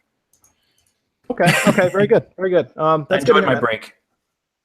Good. And I guess if you want to let everybody know where they can find you. Oh yeah, just type in SuperMetalDave64 on YouTube and you'll find me, or at SMetalDave64 on Twitter. Yeah, if there's anybody in the chat, if there's people you want to see on the SpawnCast, you can send the message on Twitter and see if you'll catch their eye. What about Philip? Philip, where can they find you? Yeah, you guys can find me on Twitter at Philip Musin. That's at FILIPMIUCIN. I have a really weird spelling name. Or you can just YouTube FILIP. It's just Philip with an F, and you should be able to find my channel. I do lots of Switch reviews and gameplay videos and all that fun stuff. And so I'm also doing a giveaway as well for a Nintendo Switch on my channel. So if you want to win a Switch, come check out my giveaway as well. You're doing that at 50,000 subs, right? Yeah, as soon as I hit 50,000 subs, we're going to be giving away the Switch to one random subscriber. That's the one misconception that people think is I'm personally handpicking the winner. It's not a handpicking thing. It's totally random. So, yes. Okay, very good. What about Evan? Where can they find you? You can find me at Kimmerix Project. It's KIMEREXPROJEKT. I know John also wants you to subscribe at my Kimmerix Games channel to see if you can get it to 100 soon. Something might happen to that. I haven't done much in the games channel. I'm putting a little more effort into the art stuff. So if you're into artwork and into process, you can check all that stuff out. It was more of a funny joke thing, because you would you would have a channel that you just randomly made get like 100 subs overnight compared to your like art channel that you've been building for a long time. Yeah.